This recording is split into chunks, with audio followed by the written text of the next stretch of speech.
After the conversation we had last time, I started indicating which lines I knew weren't going to be voiced. I'm not going to tell you guys which ones they are. It doesn't really matter. But some of them will be voiced and some of them will not, based on what's important and conversations. So we start with the conversation between Eli and Penny. Everyone's a suspect. I can hardly help but feel a little excitement. Finding Kite's killer will be a true reward, as justice always is.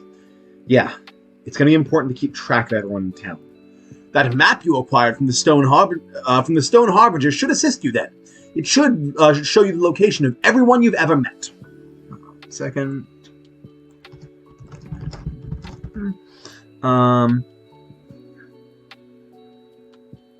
Ooh, another interesting guess. I'm loving it. Ooh, I love the guesses. And obviously, I would be, if any of you could guess the exact killer and motive right now, I would be disappointed myself because you guys haven't actually found any clues yet. Okay, so that's you. Game Information says, oh, now you can access your map. And when doing so, I can tell you where everyone is if you want to talk to them. For the moment, pretty much everyone is in the gravesite. So I will ask you guys, a quick reminder of if you look around the gravesite, here's what you're seeing, and you can choose what to investigate and who to talk to here. I'm going to throw it to you guys. You can see, you can examine the grave itself, of course. And let's see, is there anything you can do other? You can examine the grave itself, and you can talk to Zyla, Xeris, David, Grunt, Joffrey, Edgar, Miles, or Rogo. I'll let you guys pick who we're talking to first. Who do you want to question? Let's get this party started. To everyone. Well, yes, that's fair. Well, I mean, that is not possible. We're not talking to everyone all at once. I don't want to do it, so I can't help you there. I'm not doing it. Not happening. All right, we'll just start at the top. If you decide, hey, this makes you want to talk to someone else first. Grave first, fantastic. We will examine the grave. We see a close-up of the grave. We see Kite's body. We also see, from here, you can examine the wheelchair as well as Kite's body. So those are the two things we can do. I'll just go through them both. But first, when you arrive, Penny says, Kite, I'm going to find whoever did this. If you examine the wheelchair, it says, looks like the wheelchair got it pretty bad, too. Usually he catches it before he lands, or Joffrey repairs it afterwards, but I guess there's no need for that now. And then when you examine the body, Kite was so agile. If he fell to his death, he must have been pushed. Better get a closer look at the wounds, just in case. Zyla approaches. And perhaps I could be of some assistance, love? Yeah, could you help me get a proper autopsy here? Sure thing. The screen fades, we hear sort of shuffling and moving. Penny kind of internally goes, everything Zyla is saying seems to check out, except for this.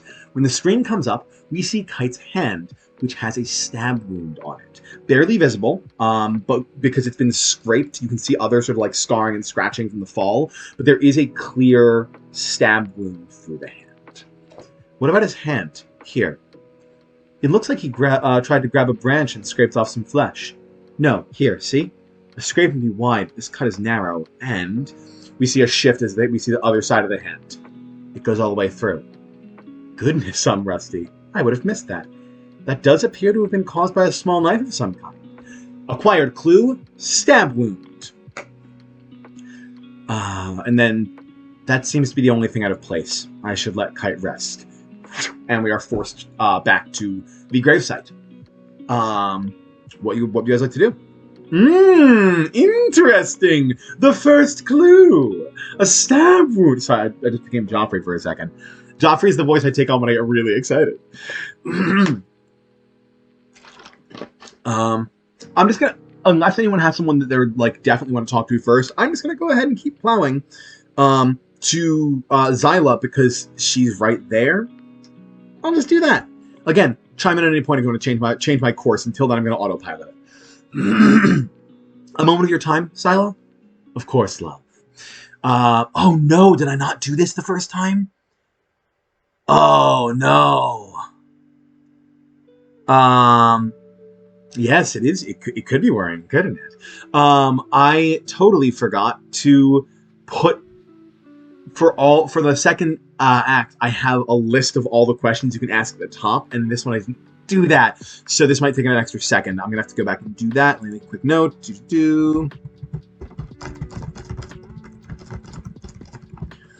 So, topics of conversation you can talk to Zyla about. You can ask alibi. You can ask time of death. You can ask festival. You can ask, I think that, or you can say that's all for now. Those are your only options. Again, I'm going to go in order for these conversations to make it a little bit easier, unless there's a time when you need to do a certain order, like with the trust mechanics that we talked about, which you will be reminded of when the time comes. There is a bit of dialogue I think I might have missed with like tutorial stuff, but I can go back to that later if needed. So, alibi. Where were you at the time of Kite's murder? Up in my store. I've never really been the type to celebrate a star blinking in the sky, and I had potions to be working on. Can anybody back up that alibi? I'm afraid not, love. Elziran was celebrating with the others, so I was quite alone. Elziran? Why would she have been with you? Oh, the dear little thing has quite the knack for alchemy and simple incantations. I've taken her on as an apprentice. I see. Alibi acquired? Zyla. For every mystery, you will need, you can acquire everyone's alibi. You can examine them if you want, but there's never anything to do with them other than to acquire. It's sort of just like a, cool, where does everyone say they were, or where do we know everyone was kind of a thing. Does it explain that? I'm going to add that as a note for myself as well.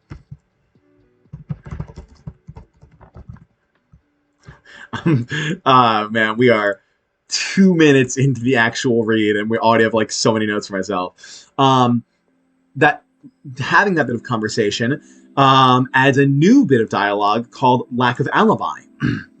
Not having an alibi doesn't look good for you. I don't think it's the case at all. What do you mean? If I had it in my head to murder anyone, I would certainly have done it in a way that my alibi could be corroborated. Besides, satyr horns are so valuable in potion making. I certainly wouldn't have just left them there. I see. On that note, you don't think Kite would mind if I... Don't even think about it. Had to ask, love. You really didn't. And that dialogue option vanishes. You cannot discuss it again. Time of death is the next question. You heard Kite screaming when he fell, right? When was that? It would have been just a few minutes past midnight. You sound pretty sure of that. The potion I was working on was time-sensitive. Grew into the midnight moon and all that. I'd only just started when I heard poor Kite screaming. Right. Acquired clue, time of death. Now, this is a bit of a special case. No, I don't even want to say what the special case is, because this wouldn't be explained in the game, so if it becomes an issue, I want to know, period. And finally, you can ask about the festival. You said celebrations aren't your thing. Does that mean you didn't attend the festival at all? That's right. Everyone being down at the base of the city meant I had some quiet time to work with no interruptions. Just making sure. And that's it. And then you can say that's all for now, at which point she says, let me know if you need any help, love. And that is this dialogue with Zyla. So, people left to talk to. We have David, Grunt, Joffrey, Edgar, Miles, and Rogo. Now, Red, you already said talk to everyone, so unless you have changed your tune and want to go investigate something else first, we will carry on this list of conversationees. And again, guys, please feel free to chime in with anything. All right, we're talking to David next. Fantastic. Skipping ahead to David. Absolutely, yes. Like I said, you guys, you got the wheels right now. Okay. Hey, David, can I ask you a few questions? Sure. Alibi. Let's really quickly see what the questions are. There's alibi, time of death, festival. Great. And that's all for now. Same ones. There's a lot of the same questions, especially in this first mystery. Where were you when Kite was killed? And he says, the tavern. Edgar told me there would be an after party, but it was just drinks, I think. I don't drink, so I just sat on the couch and watched, and I must have dozed off. I got woken up when you're okay. So Edgar was there too. Anybody else? I'm not sure. I was so startled when I woke up that I didn't notice. I ran right outside to see what happened. Right. Alibi acquired. David. No, Kite's chair has wheels. I feel like... Oh, gotcha. You got the wheel. Okay. Thank you, Hillary. Of note, you can, by the way, if there's ever a question you want asked again, some of the questions have separate dialogue for when you ask it a second time. Unlike last time where I read every little bit, I'm not going to read extra dialogue unless it's something you come across, because sometimes it's important. But usually it'll be pretty obvious when you need to ask a question again. Like that one, anyway. Festival. Time of death first. Oh no, never mind, you can't ask time of death because you already have time of death. That was the thing. If I try to read any time of death things, don't let me, guys, because you're not supposed to be able to, once you get the answer, you're not supposed to be able to ask anyone else that. Festival. How were you enjoying the festival before the incident? Oh, it was fun, I think. You think? Well, I always worry about what everyone else is thinking, so I was a little anxious. But I was trying to have fun anyway. What did you do? I helped Edgar set up the feast, and I helped clean up when it was done. And I kept an eye on Olive to make sure they didn't wander off. It sounds like you were just doing chores. Are chores not fun? I'm sorry, maybe I wasn't having fun at it after all. That's fine, David. If it was fun for you, that's all that matters. Really? Okay. That's that. And that's it. That's all we can talk to David about. So that's all for now. And then, I'm sorry I couldn't be more helpful. You did great, David. Okay, so it's David. That leaves Xeris, Grunt, Joffrey, Edgar, Miles, and Rogo. There are other people in town, but not all of them stayed around the grave. Grunt away. Here we go. Captain, you won't mind a few questions, right? No, of course not. I'll help however I can. Good. Then for Grunt, we have Alibi. We have Time of Death. We have Hand. And we have Festival. And I think that's it for now. Sorry, again, I didn't have the convenient list at the top, which I really need to go back and put in. It's going to make tonight harder for me. Let's start at the top. Alibi. Where were you at the time of Kite's murder? On patrol around the city. The night after a festival, I always put in extra hours, just in case anyone needs help getting home after imbibing a bit too much. Where specifically were you on patrol? The second floor. It's quite close to the center of the tree. I heard Kite scream so clearly. It was chilling. Do you have anyone who can back up that alibi? I'm afraid I was patrolling alone. I see. Trust up. We have our first trust engagement, which means there is some potential special stuff you can get by getting his trust to a certain point. I'm not going to tell you what it is yet. We're going to keep moving. You get alibi acquired Grunt. And then the next thing you can talk to him about is his hand, or we can now talk about his lack of alibi, or Kite's scream, or the festival. So we've got all sorts of questions here. We're going to go in order. Hey, what happened to your hand? As a reminder, because I've already mentioned this, Grunt's hand is bandaged. No, this. Clumsiness is all. I was helping Edgar set up the feast and set a bottle down little too forcefully. Sliced my hand wide open. Sorry about that. Heh, I'll survive. That was tasteless of me. Stupid Grunt, stupid. It's fine. Let's move on. Acquired clue, Grunt's hand. If you ask about lack of alibi, not having an alibi doesn't look good for you, Grunt. But I was doing my civic duty. Maybe. Or maybe you were pushing Kite off the second floor. Preposterous! A fall from that height would never have done in good Sir Kite. And I wouldn't have... I wouldn't... Okay, calm down. Just being thorough. Trust down. And then Penny internally goes, he does make a good point, though. Telling the truth or not, Kite would have had to fall from pretty high up for it to be fatal.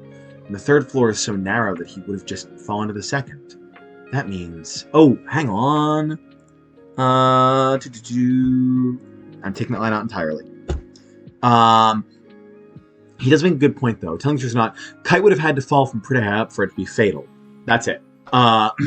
Acquired clue, long fall. That was from a previous version. Like, that's literally, don't think into that, like, ooh, what is not true of it? It's literally that the mystery changed is what happened. And so that last clue is not relevant at all. So we have the long fall clue. We can now ask about Kite's scream. You said Kite's scream was chilling. What does that mean? He was falling to his death. What other adjective do you suppose I should use? I'm telling you, Kite doesn't scream, even while falling, even while facing certain death. He's faced certain death before, more than anyone in this town. So why should he scream now? I don't know. I suppose it was a bit odd. How so? Well, you know how there's a difference between how David screams when he's afraid for someone's safety and how he screams when he sees a bug with too many legs? One more of like an ah, and one more of an eek. Unfairly specific, but weirdly accurate. Yeah, I get it. It was like it was fluctuating between the two, like the ah first, and then eek, and then an ah, back and forth, and then, well, all right, deep breaths, Captain. That's enough about that. Trust up. Acquired clue, odd scream. Hang on, I need to make note of something.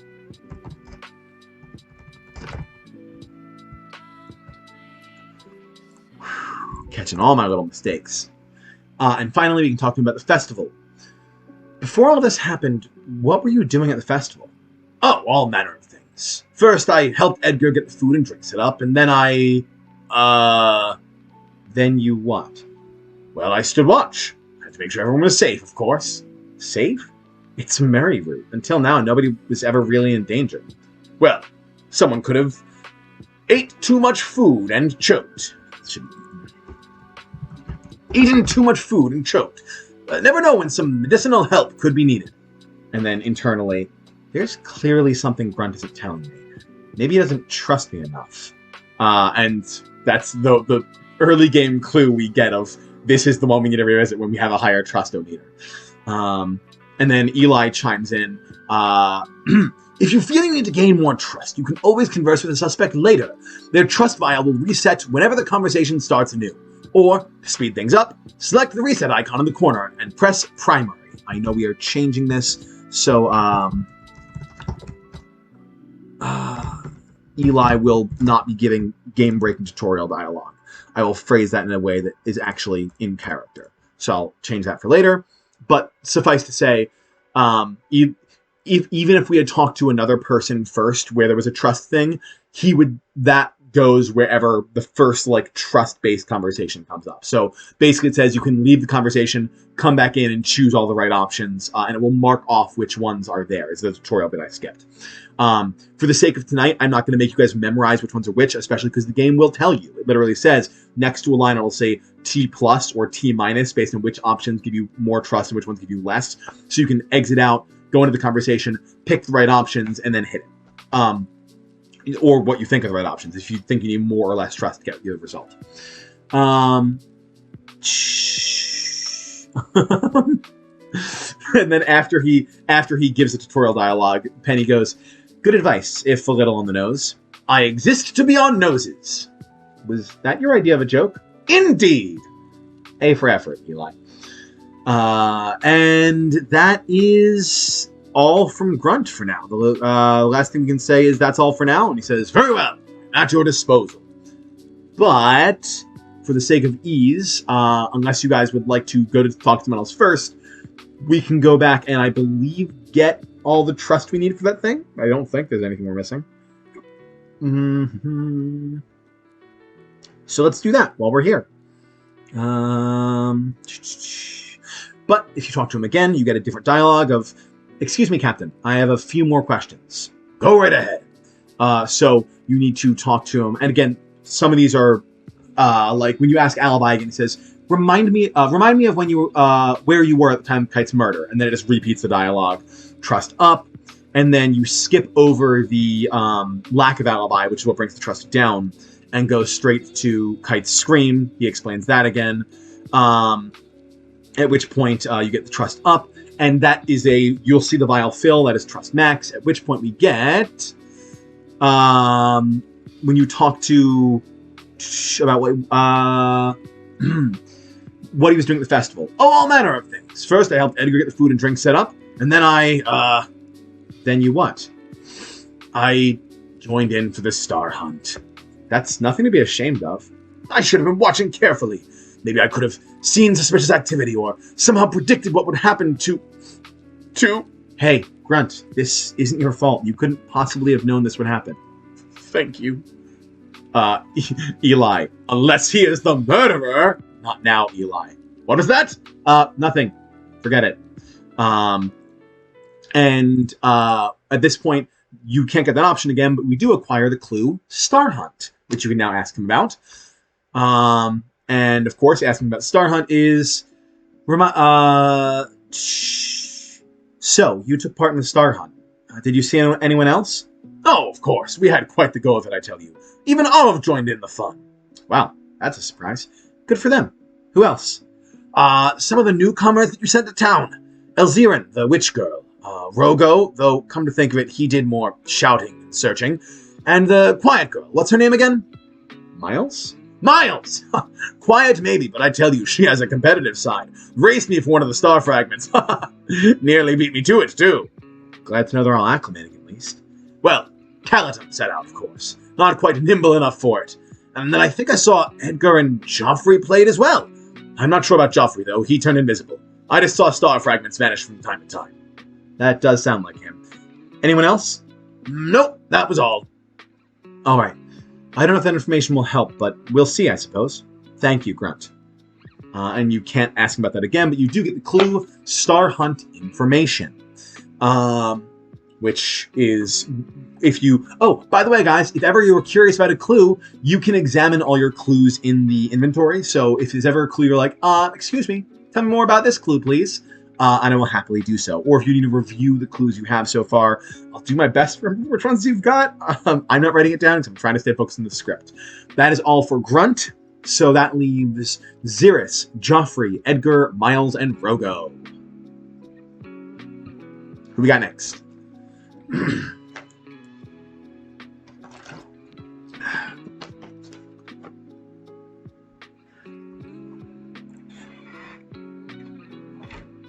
Is the music too loud also, or is it a good volume? Because I realized I don't have my speakers, I don't have headphones, so I don't have it turned on for me.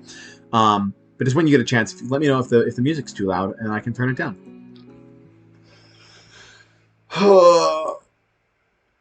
Okay, sweet. Good to know. Snake snack while I'm waiting for a decision. Like this has become the red game. Yeah, and again, there are characters here who are not my boy Joffrey.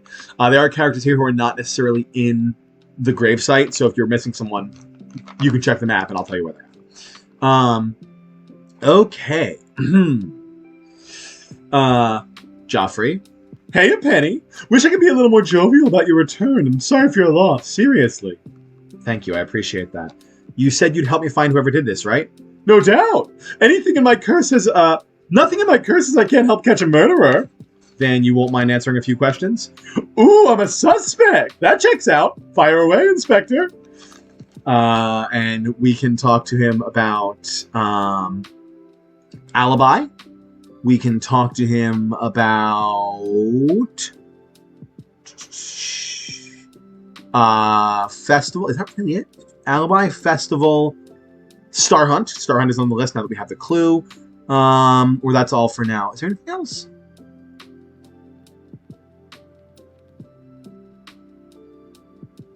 Okay. Nope. So alibi, Star Hunt. I'm just going to go for it. Where were you at the time of the murder?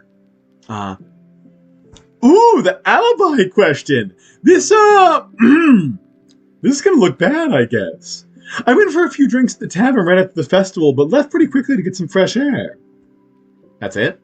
Yeah, that's it. Climbed up to the treetops and watched the bright star in peace and quiet. So I don't exactly have an alibi. That doesn't look good for you, Joffrey. Yeah, I know. Something about that. And then internally, Something about that doesn't seem right. Maybe it doesn't trust me enough yet. Again, the game stops giving me these clues for the second act, but it for the first act, it realized like, hey, don't forget this mechanic. Alibi acquired, Joffrey. And then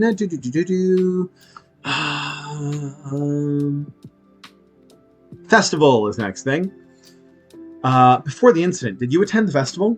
Of course, wouldn't miss it. What were you doing during that time?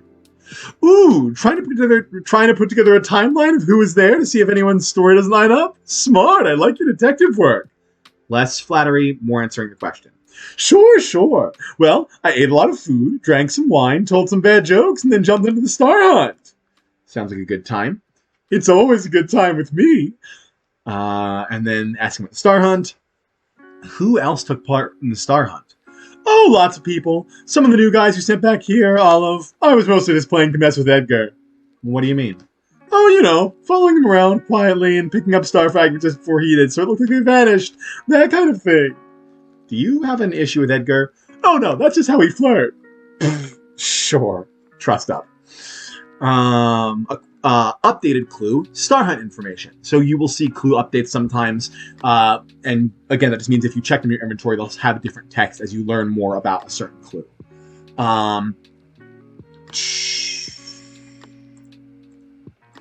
What?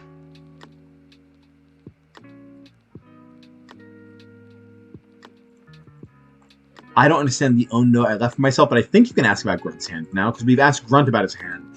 I think once you do that, I'm going to highlight this because I don't quite understand it. But... Highlight. Okay, cool. We're just going to say you can ask about Grunt's hand. I don't see why you wouldn't be able to at this point. So, during the festival, did you notice anything odd about Grunt's hand? I don't think so. What does odd even mean in this context? He says he injured it. I was seeing if anyone could confirm. Now that you mention it, I do remember seeing a bandage around it, but I remember that from this morning. I wasn't paying attention to the captain too much during the festival. Dude's a total buzzkill. Alright, thanks anyway. And then you can do that's all for now, but there are no trust downs in this conversation, so you can also just revisit the first thing right away. So we're going to go ahead and ask about the alibi again.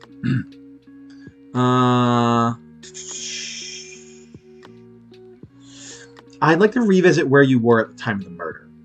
And goes, yeah, okay. Look, I know me lying about it makes it look even worse, but I do have a good reason, and I still don't have a proper alibi. What do you mean? Where were you? Oh my goodness. I could not have written this in a more confusing way. You know that very secretive back door that I never let anyone inside? I know of it. It has to do with that. Are we good to drop it there? Not really. Having an alibi that's just, I went to a place nobody's allowed to go, doesn't exactly ring as trustworthy. Yeah, I said it was going to look bad for me. Tell you what, if you get really stumped on this case, and it's between me and one other suspect as the killer, I'll tell you what's through that door, and I promise it's going to clear me of guilt. But I'd really rather keep it hush-hush unless there's no other option. All right. I'd better be able to trust you. Thanks, Penny.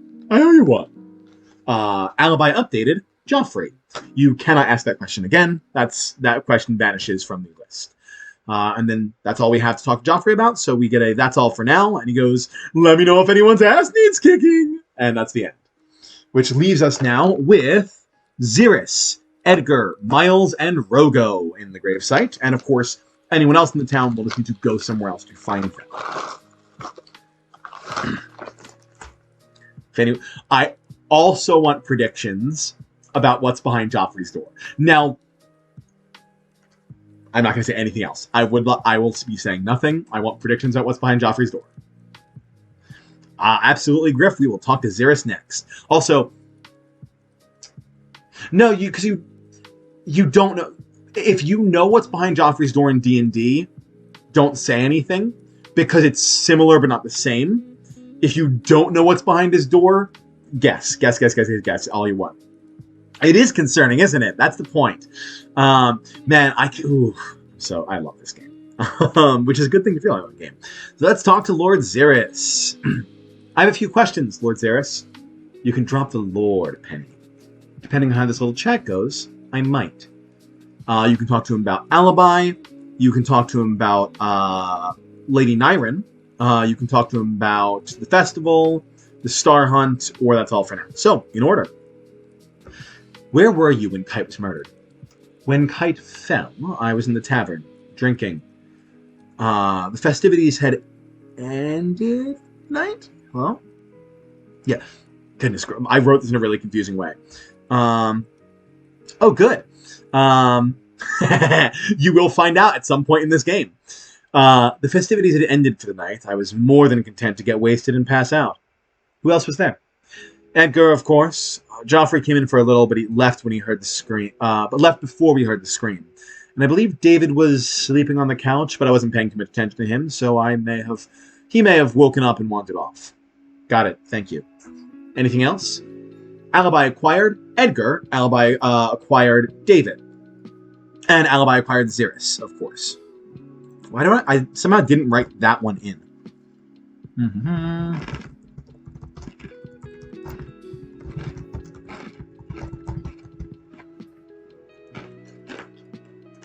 This is going to be so good for me catching my mistakes. I'm so happy.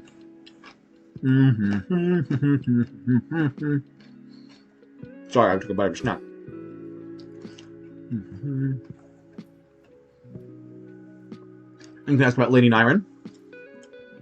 Nyren was pretty quick to get away, huh? Well, we didn't want to leave Olive home alone for too long. You know how that gets. Well, I'll have to go pay Town Hall a visit then. I suppose you will. And that no longer appears. Ooh.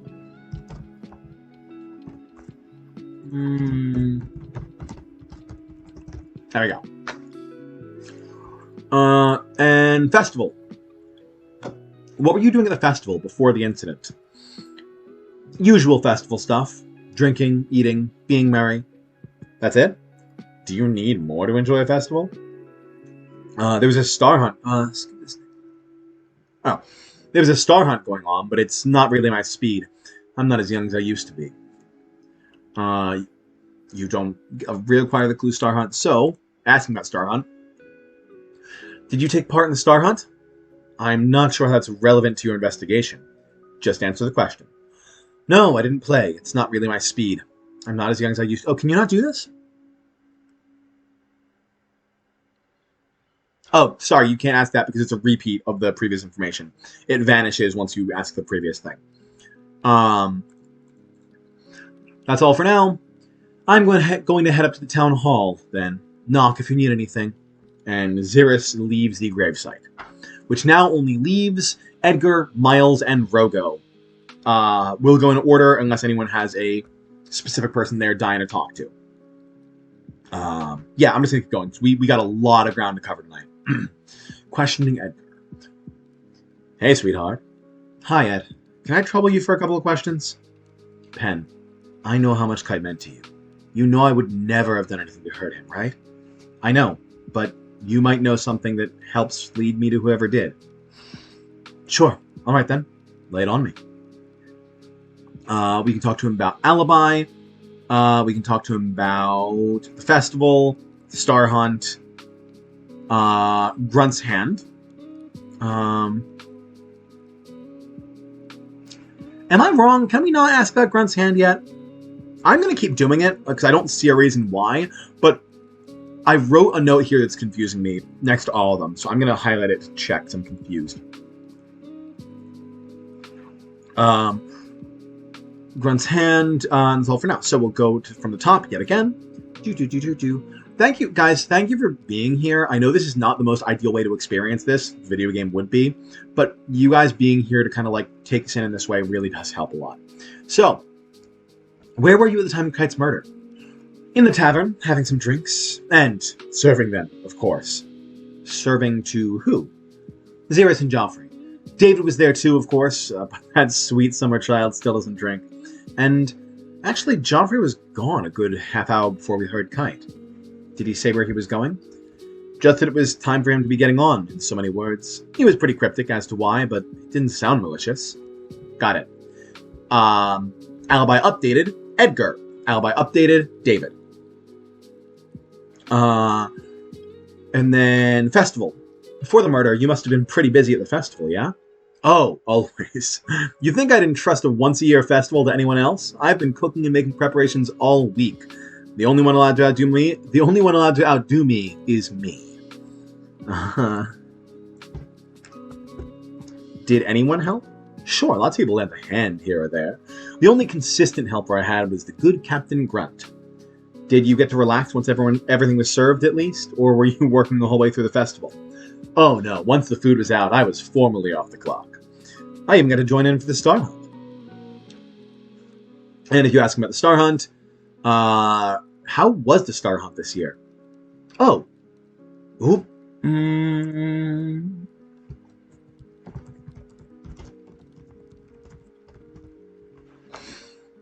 I mean, I didn't exactly go racing with the more enthusiastic of the bunch.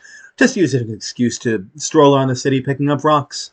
Well, when they didn't vanish before my very eyes. Vanish? I suspect it was a certain invisible shopkeeper following me around. Not that I mind Joffrey's company, of course. Does that bother you at all? Does he bother you at all? Winks. It only bothered me that I couldn't ensure we were in a private place. You have absolutely no limits, do you? I'm still trying to find them, but they're elusive little buggers. Updated clue, Star Hunt information. And Grunt's hand, apparently. During the festival, did you notice anything odd about Grunt's hand? The captain's hand? I don't believe so. Why? He says he cut it while helping you set up, smashed the bottle and sliced it open. Ah, I do recall having cleaned up some broken glass, but I didn't notice if his hand was injured. Sorry, sweetheart. It's alright. Thanks. That's all for now. Sure. Hey, if you need a break from the investigation, I'll be at the tavern. Feel free to swing by. Will do, Ed. Thanks. Okay, and that's Edgar, which just leaves Miles and Rogo. We're just going to keep going down the list. Hey, Miles. Long time no see. Hi, Penny. I know this is a bad time, but thank you for sending me here. I had no idea life could be so easy. Well, easy for some of us. Huh? I am investigating a murder, remember? Oh, right. Sorry, I'm still so used to everyone I know dying all the time, so I'm a little desensitized to it, I guess. Still, I'd be happy to help however I can. And then you can ask about alibi. You can ask about...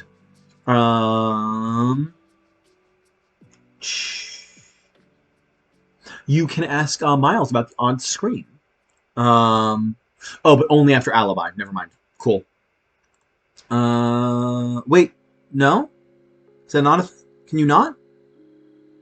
Hold up. I might have discovered an error.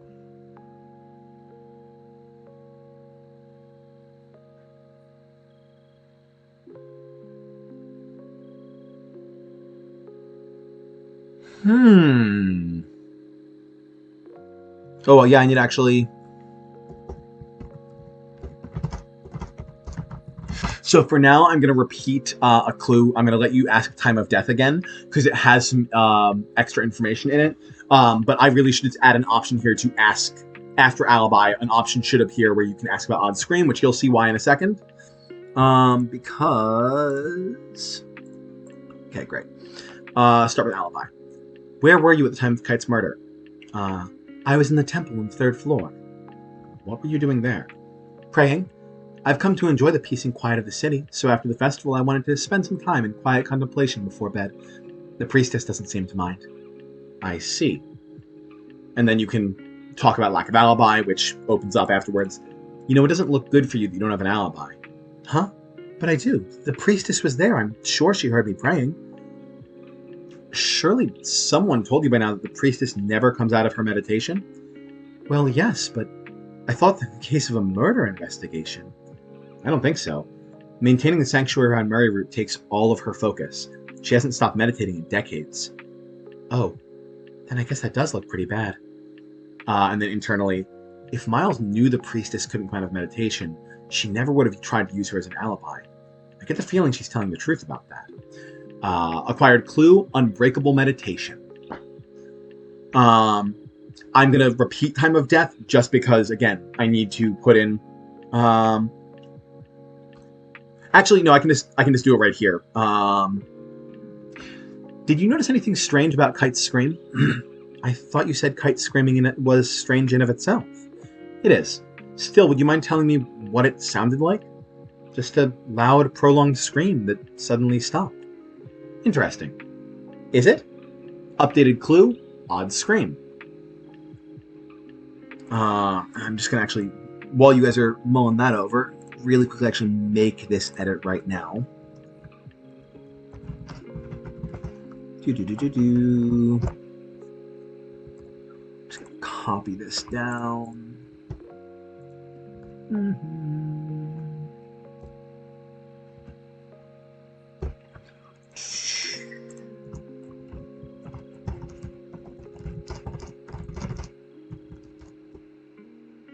Oh, absolutely, yeah. It totally tracks their character.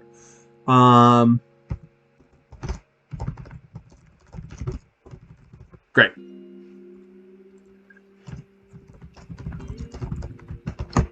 Cool. Next up, festival. Before the incident, how did you like your first Bright Star Festival? Oh, it was great fun. It was quite exhausting, and I was so full from all the good food. I really enjoyed myself. And that's good to hear, at least. Star Hunt? Did you take part in the Star Hunt? Oh, yes. I was a little too eager, I think. I twisted my ankle racing towards Grunt to pick up one of the star fragments. That can happen. Did you have Zyla look at it? She's quite good with injuries like that. Oh, it's just a little twist. I'm not concerned. I faced far worse than the world outside. I'm going to change that to...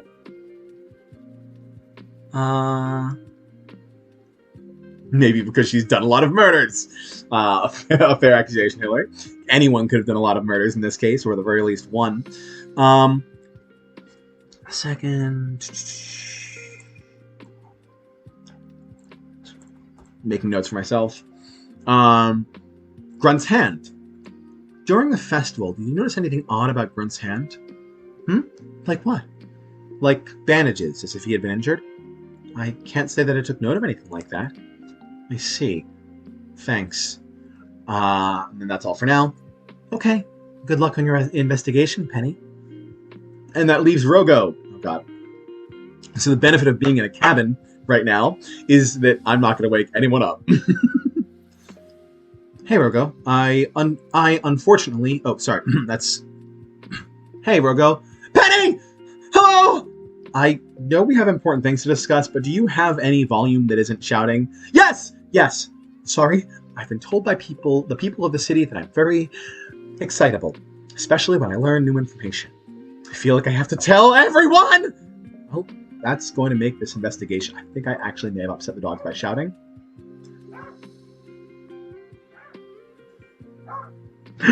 The dogs fully heard me and came out to check that I'm okay. Give me a second, guys. I'm going to see if I can bring some doggos on screen. Quick pause.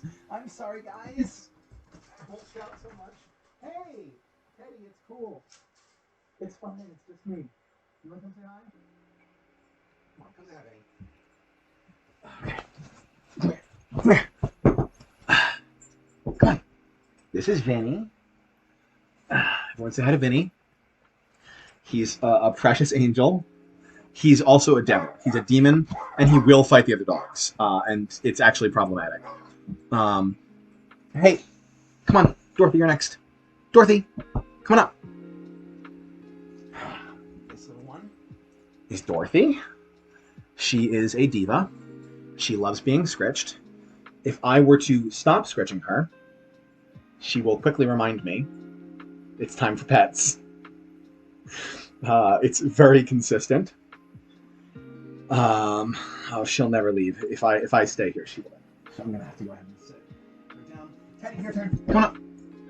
Come say hi. Oh, nope, Teddy's not when he picked up. Teddy's camera shy. He's not coming up. All right, guys, out we go. Out we go. Go on. I'm gonna get back to work. Thank you. Bye. I promise I'm fine. Okay. I will not be screaming. As Rogo, my assumption that no one could hear me was incorrect. Moving on. So imagine him screaming all the time. I feel like I have to tell everyone. Well, that's going to make this investigation interesting. You can talk to him about Alibi, the festival, Grunt's hand, and that's all for now.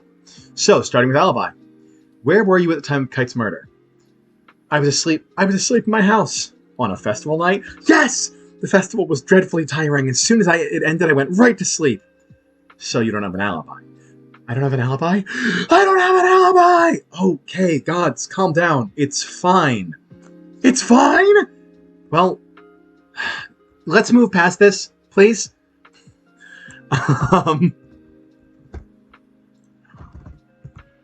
Quick edit.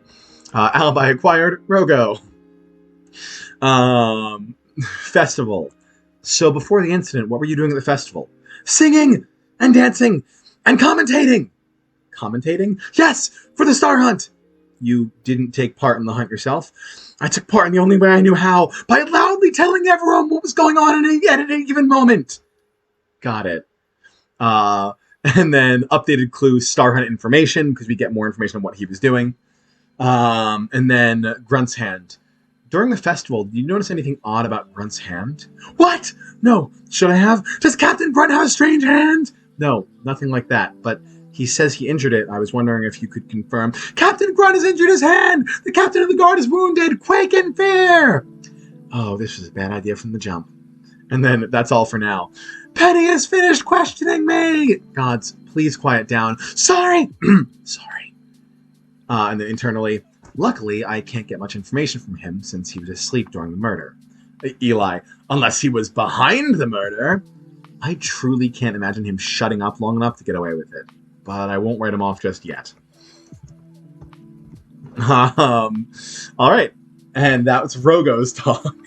We have now talked to everybody at the gravesite, so unless there's anything else you want to look into again or talk to someone again or refresh about, that is the gravesite done, meaning we can go to the first floor. I mean, we have to go back to the first floor to go to the next area. From here, everyone sort of scatters, so a check of the map will become relevant. It would be a good persona to hide behind, wouldn't it? Suspicious. Listen, anything could be a good persona to hide behind. Do not forget, my lady, if you lose track of anyone, you can check your map to find out. I'm going to rewrite this. I'm leaving myself notes because it's currently like game tutorial dialogue. I'm going to change it. Thanks, Eli. But just a reminder for the map. If we check the map, we see that David and Miles will remain at the gravesite. Xeris returns to the town hall, which he said.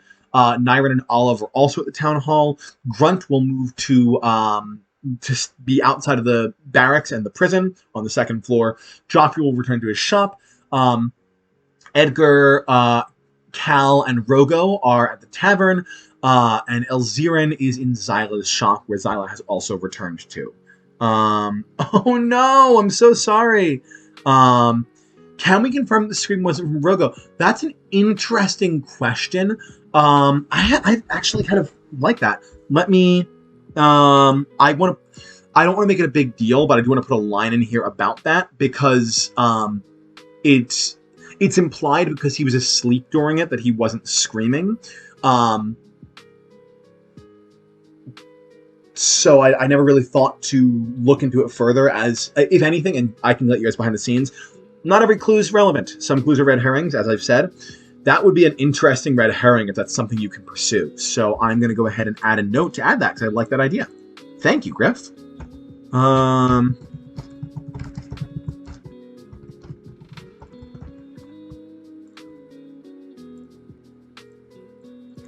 That's actually, yeah, that's a really fun red herring. It's not what it is. Hill, what did you miss? I'm happy to catch you on whatever you missed. If there's a thing specifically you missed, other than a big yelly conversation with Rogo. Also, I'm sorry you did a murder on your finger. I hope you're okay.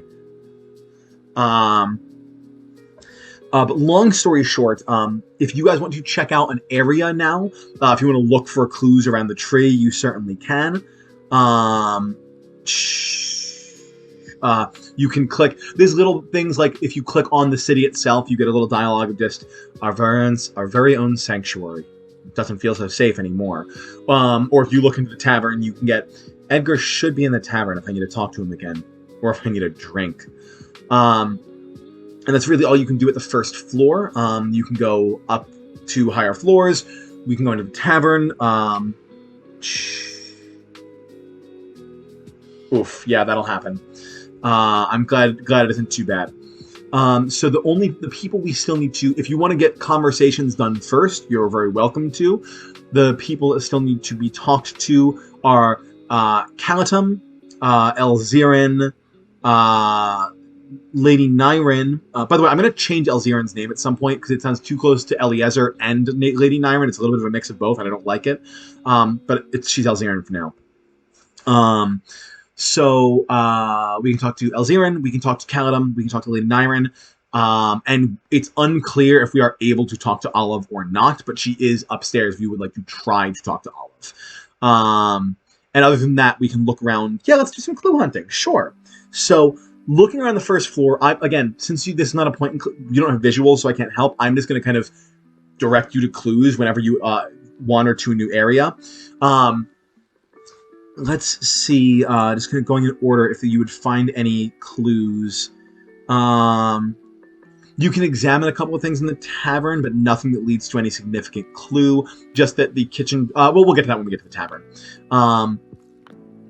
You can, however... Oh, there is one more thing on the first floor, because you can go check out the festival setup. You get a close look at the festival setup, where there's tables, discarded bottles, a couple of glimmering star fragments, and we also see your interest is drawn to a knife on the table as well. Because again, even the clues will be like drawn to. So if you aren't sure if there's a clue there, you can leave your mouse still, and it will pull it towards a clue. Because I don't want this to be a huge hunt and peck the entire time. I want it to be more of a mind game than anything else. If you examine the setup, we get a looks like we missed a good time. Indeed. Do you suppose we should be able to locate any useful information here? Well, one way to find out. If you examine the glittering the kind of glowy rocks, we get star fragments. They stop glowing eventually. And if you didn't have the star hunt fragment, that would add the star hunt clue. That would have added it, but it doesn't matter. If you look at the knife, screen shifts to a close-up, and we see a chef's knife, which still has a slight blood stain on the hilt. Dun, dun, dun! Look! By the gods, is that blood? I bet this is the knife our killer used to attack Kite. It's been cleaned off, but must have been in a rush. They definitely missed a few spots. Best to collect this weapon for security's sake. Yeah. Acquired clue, poorly cleaned knife. Boom! Clues! Got 'em!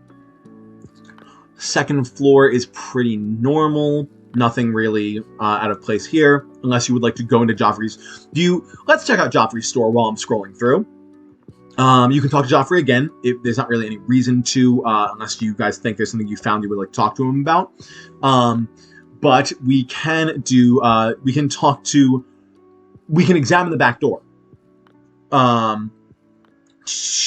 which point you get, Joffrey, are you sure you can't tell me what you were doing back there?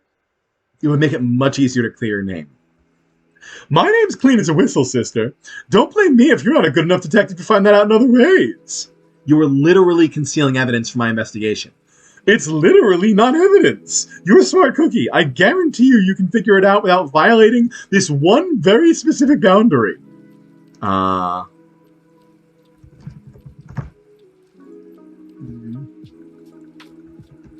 we go. Edits.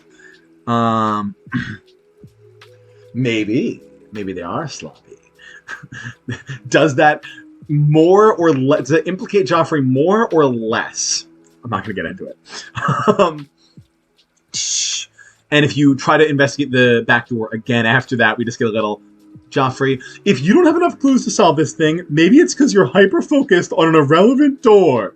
All right, I get it. Which is just a little fun little tidbit in there.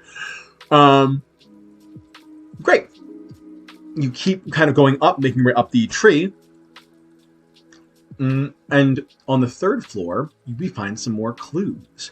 Because there's a not too well concealed blood splatter on the balcony, which no one really noticed because it's kind of out of the way. But you can, of course, see it. And if you go to that, examine that, Look, there. Screen shift, we get a nice close-up. Aha! A small but undeniable portion of blood. Let the investigation continue. And then you can either examine the blood splatter, which of course we do. Do you believe Kite fell from the top floor to here? We're on the 3rd floor, as a reminder. And there's 4 floors in the thing. Before continuing to the ground? I don't think so. Look, we see another shift, and we see Penny looking down over the edge of the platform. We see the bloodstain far below where Kite landed, and also various other bloodstains. One on a branch, someone on a nearby vine. If you follow the trail downwards, you can see where he probably grabbed onto. If he'd fallen from the top floor to here and then downwards, he wouldn't have gotten that far out. I bet he was pushed from here, just outside the temple. But, my lady, why is there blood on that vine and that branch? The vine is close to here, but the branch is farther out, huh? That is strange. It'll be very clear in the visual. These two it would have been, like, wrong directions. 2 separate, like, sets of bloodstains, which was very visually clear, even though in text I realized it doesn't sound, it sounds like you could have, like, swung from that to the branch. That'll be very clearly impossible. Acquired clue, 2 bloody trails. More clues. Yay! Guys, I'm so worried about the second mystery, because the first mystery I feel is very tight, and I've been writing the second mystery for so long, and it's so long, and there's so many clues. But the game escalates, so we'll see. Whatever the case may be, this proves it was a murder, and it proves that this is where the murderer attacked Kite before pushing him over the edge. That is very telling information. Acquired clue, 3rd floor incident. And when you back away from the overlook, we get a little more dialogue of, something is troubling me, my lady. What's up? Kite was hardly the type to go wandering without reason. Why do you suppose he was outside if he was so far from the festivities? Well, this ledge here does have the best view of the edge of the city. At least, the best view that Kite could access in his chair. Why would Kite have been observing the edge of the... Oh dear, you do not think... Don't worry about it, Eli. We have to keep looking for clues. Of course. Acquired clue, waiting for Penny. So, just a little heartstring for you there. Are there any other clues to be found out and about? We can look at the cage. Yeah. Oh, just you wait. There was a status I posted on Facebook of, like, I just accidentally wrote the most heartbreaking thing, and it wasn't that. I don't know if we're going to get there tonight or not. I don't think so, but we're kind of moving through this more quickly than I expected. We'll see. If you go into Xyla's store, we can... If you remember, there's the back door of Xyla's store, which we're also not allowed in, shelves of magical things, and a cage. Most of it's kind of very similar dialogue, but if we look at the cage again, the one that snarled at us earlier, what's in there anyway? Just a little side effect of a potion I made. I don't have the heart to put him down, but he isn't too fond of visitors. Okay. And then internally, probably not best to push it any further. Okay. And otherwise, looking at the back door, you get, unless you've got a reason to believe that that room is key to your investigation, love, I'd appreciate it if you would keep out. Sure. Alright, and I think that's all as far as... Oh, no, hang on, I'm sorry. At the 1st floor, you can go examine the place where Kite landed. Duh. I'm like, what am I... There's a very obvious thing I'm missing here. The scene of the crime. Looking up at the bloodstains, we see... Kite. I can't imagine what must have been going through your head. The screen shifts, we see Penny looking upwards. Positioning of the tree backs up what she says next. Kite would have had to fall from pretty high up to land here, but it's hard to tell exactly how high up. Maybe I can get some more clues looking down from above. I need to make sure this is only...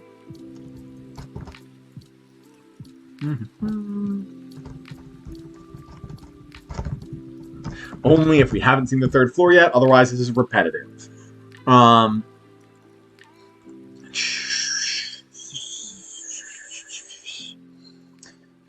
only other thing to check out the scene of the crime is a small hole in the ground. Huh? And when I say small, I mean like itty bitty. Small.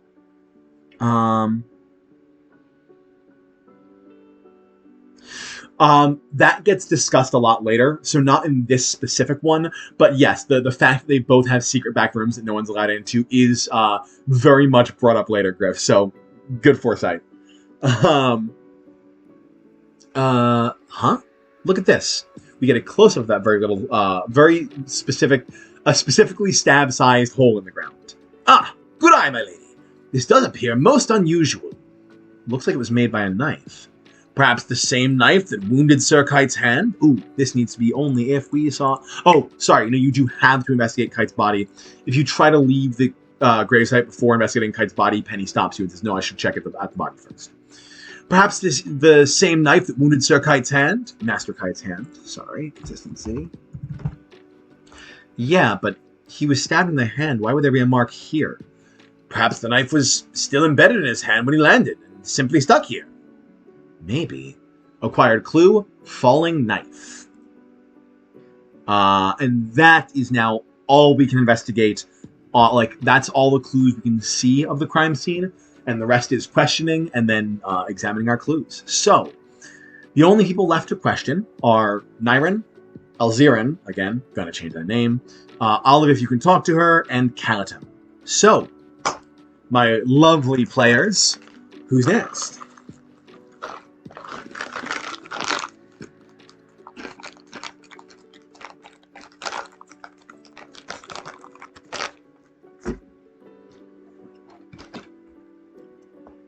Alright, well, we're going to try.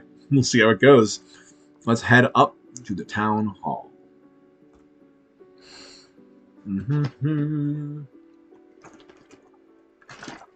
There is a supply cabinet. There's 2 doors in the town hall. We've never been inside before. Nice town hall. In one door it says, a supply cabinet. Public access. Anyone is allowed to take anything from here. And then examining door 2, we get a closer look at the door. And we hear footsteps, and the door opens. We see a nicely decorated sitting area. Decorated, thank you. Within, Xeris stands at the door.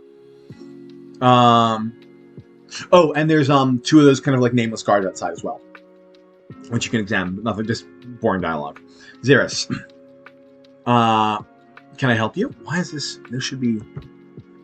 My script is a mess. Can I help you? Oh, good. I wrote that this gets a little hard to follow. Oh, it's where I started actually making lists of the choices, something I should always be doing all the time. So you can either question Xeris, you can ask for Nyrin, you can ask for Olive, or you can say never mind. You already said ask for Olive, so we're going to ask for Olive.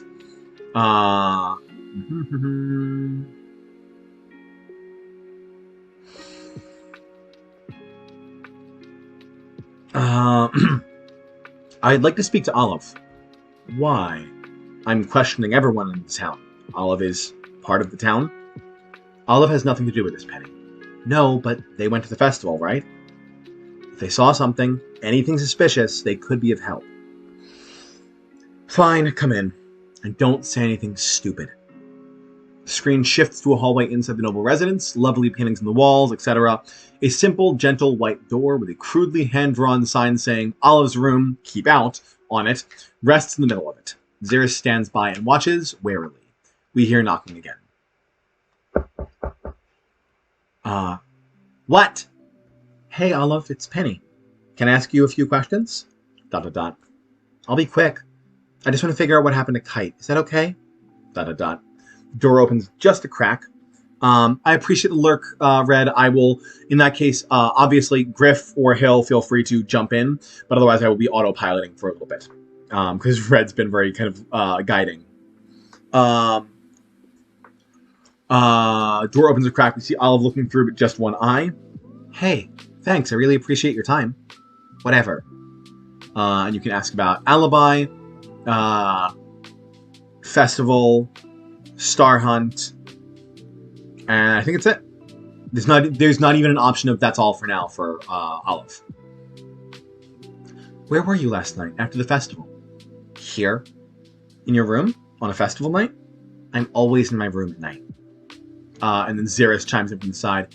It was past their bedtime anyway. Was anyone else in the house with you? Mom.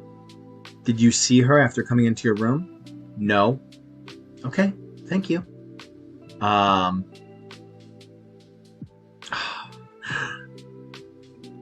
feel like I should leave time of death for Olive just because there's not that much dialogue here and it's all helpful to get to know Olive.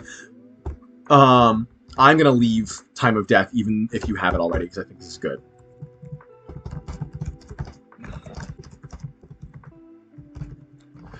Did you hear Kite scream last night? Yeah. Do you know what time it was? 12:03. Oh, wow, that's pretty precise. There's a clock in my room. I was staring at it when Kite died. Olive! What? It's fine, Xeris. That's not for you to say. Next option is festival. Did you have fun at the festival, Olive? Why do you care? Just trying to gather information. So, did you? No. No? Did I stutter? You, Xeris, you played in the Star Hunt, though, didn't you? I guess. And then you can talk about the Star Hunt. How was the Star Hunt? Fine. I didn't really want to play, though. I just wanted to watch the captain. Why? I don't know. You don't know? I don't know. I just wanted to watch him. I felt like someone should be. Did you learn anything from watching him? Not really. Just that he and the new girl were racing each other the whole time. Got it. Thank you. Updated clue, Star Hunt information. And then once you've gone through all the dialogue options... Alright, I think it's more than enough questions. Xeris... No. Don't Xeris me. You're done. Fine. Goodbye, Olive. Thank you for your help. Penny. Yeah? Screen zooms a little closer. Olive looks up at Xeris. Never mind. Door closes. Screen fades. We hear footsteps. What was that about? So we go back outside of the noble's living area with Xeris still at the door. There. I hope that was the key to your investigation. Will that be all?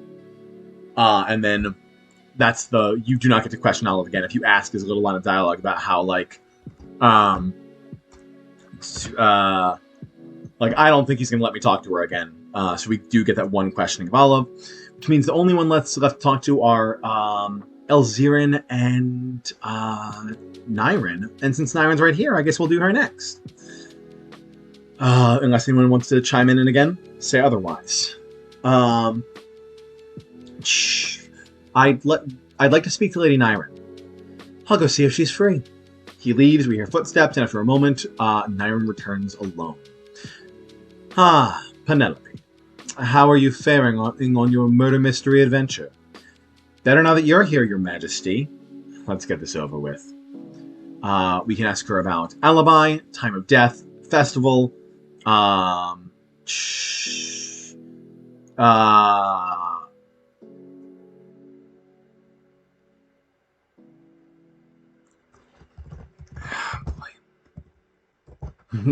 this part of the script is very hard to follow because it's all sort of like nested in this door conversation.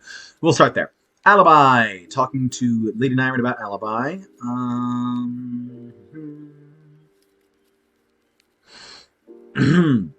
Where were you at the time last night at the time of Kite's murder?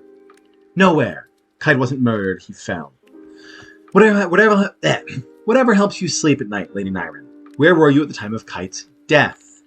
Here, in my own home. Are we done here? Can anyone confirm this? My child, of course. Olive was here the whole time. Great. Trust down. Ooh, the vial appears and empties. Ooh,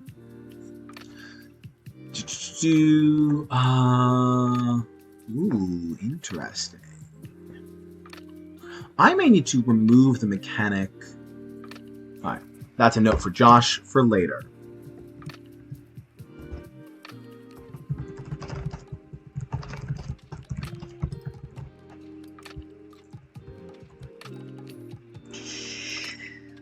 Great. We're going to go through Time of Death again because it seems like Time of Death is important. There's a trust down nested in this one. I guess I can just take it out, but you heard Kite screaming when he fell, right? When was that?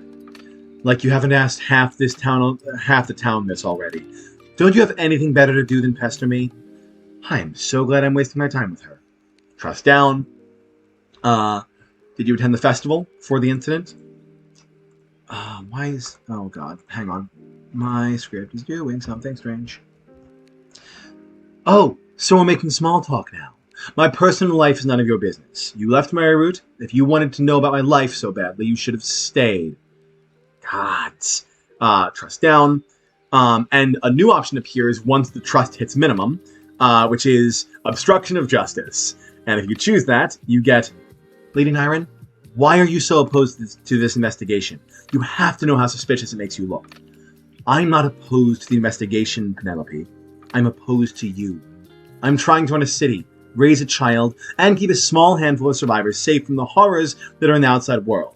Then you decide to up and leave, send more mouths to feed to our city, and then someone dies the day before you return. Nyren, I didn't mean for this to happen. And I didn't mean for you to leave, but you did anyway. Penelope, if you learn anything from this investigation, I hope it is this. We cannot always have our way in this world. Door slam. Hey, at least she doesn't hold a grudge. A few more moments, footsteps, Zaris opens the door. I see that one about as well as expected. Yeah. And that is the questioning of Nyren, which only leaves the questioning of Elzerin. I'm realizing now how very much this feels like a tutorial, like it's a, even though there's a mechanic tutorial earlier, this really is a, like, there's not a lot of do this, then this. It's very much cool. Gather the information, then you're good. The next one does not follow that path, which you guys will see when we get there. But for now, let's go talk to Elzerin, the last person to meet a question. If I can find... in Zyla's shop. We've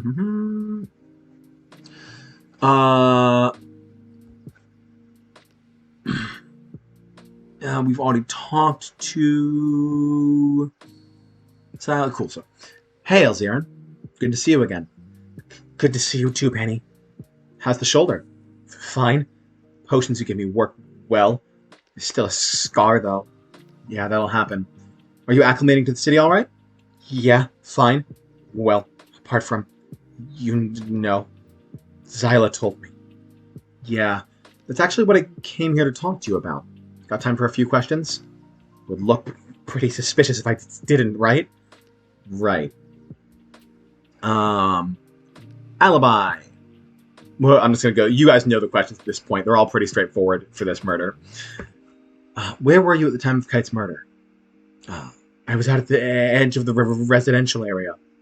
What were you doing there? I just didn't want to climb all the way to the treetop, but the view of the bright star from there is almost as good. Was anyone with you to confirm this?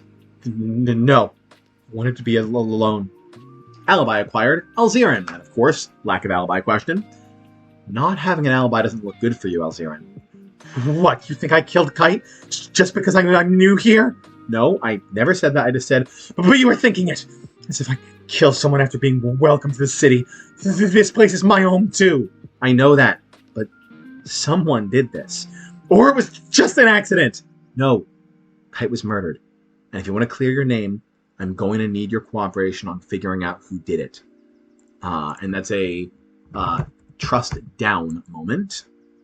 I had trust up written, but it very much seems like it should be trust down, not trust up after that outburst. But we do see the trust vial move. Festival. Before the incident, did you get to enjoy your first Bright Star Festival? Yes. It was fine, I guess. What did you do? I ate food, drank, played that ridiculous star game. The Star Hunt. Yeah, sure, whatever. Anything else? No. Left a little early to go be alone. Alright, trust up. How did you do at the Star Hunt? Bad. But I'm not competitive like the others. After a few minutes, I decided it wasn't for me and sort of gave up. Did you notice anyone else who was playing? Just the captain and Miles. Pretty hard to miss those two running around like a pair of chickens with their heads cut off. I see. Thank you for the information. Trust up. And then we update the clue star hunt information. And you have to do that's all for now. You have to go through again to get the Trust Max thing, which again, the idea behind that is that sometimes it will be tricky to actually figure out and like get all the options you need. Sometimes it's just cool, let me try that again. And on those times, it is meant to be a cool. You can literally skip through all this, click a few times, and you're there. So it doesn't feel like, oh God, I have to listen to this whole conversation again. That said, once your trust reaches max, we get... Penny, there's something else I wanted to tell you. What is it? I noticed something when I was watching the sky from the residential area. I just didn't think much of it at the time, but now, anything could be helpful. What do you notice? The screen shifts. We see Elzirian dangling her legs over the edge of the residential district, looking up at the sky. When I heard Kite's scream, I didn't think anything of it. I thought it was part of the festival, but I looked down and saw the festival grounds were empty, except... In the screen, we see a shadowy figure appear by the table. I saw someone make their way over to the dirty tables. They put something down. They put something down on them, and then went back to town. We come back to the present. That's incredibly helpful information, Elzirian. Could you make out who it was? No. Just they seem to be limping. Interesting. Thank you. That's very helpful. Acquired clue, a limping return. That's all for now. Fine. Good luck or whatever. And that's it, except there is a little bonus if you try to examine Kite's house during the investigation, where you get... Oh, there are a few more things. Perhaps we should proceed inside to search for clues, my lady. No. No? I'm not ready to go back in there yet. Ah, of course. My apologies. It's fine. There likely wouldn't be any useful information for us anyhow. It's fine, Eli. And Eli just silence. If you examine the residential area, the screen, we see the kind of rows of houses built into the treetops, and then the residential area. I wonder. We shift to the edge. It is the same panel as where Elzirian's sitting there, but Elzirian is obviously not there. We have Penny standing. You really can see the whole festival grounds from here. It's quite the view! Kite's wheelchair is too wide for these branches, though. I wonder if he ever saw this view back when he could walk. I believe he did, my lady. Alright, we should get back to it. There's no clue from that. It's just a sweet little moment. And that's it. That is... So... That's everything to be investigated, which means the only thing that's left to do is examining the clues, if you think there's going to be anything gained by examining, or combining the clues together. So here's what I'm going to do. I'm going to really quick type out the clues we have now. Let's do a quick poll. Anyone watching, is there, and it's totally okay if the answer is no, is there anyone here who actually wants to try to, like, solve the game, so to speak? That is not to say solve the entire mystery, but figure out which clues should be combined into what to kind of find the necessary solutions to move forward. If so, just blaming Miles right away. That's fair, but Penny does not yet have enough information to solve the mystery, so we need to get there in the appropriate channels, so to speak. So, to that end, yes, we do have the limp in there, don't we? If I post the clues, would you guys then be like, oh, cool, examine this one, try to combine these two? Or would you rather I just read through the content I have here and then just plow forward? Genuinely fine with either answer. I'm aware this is very unorthodox.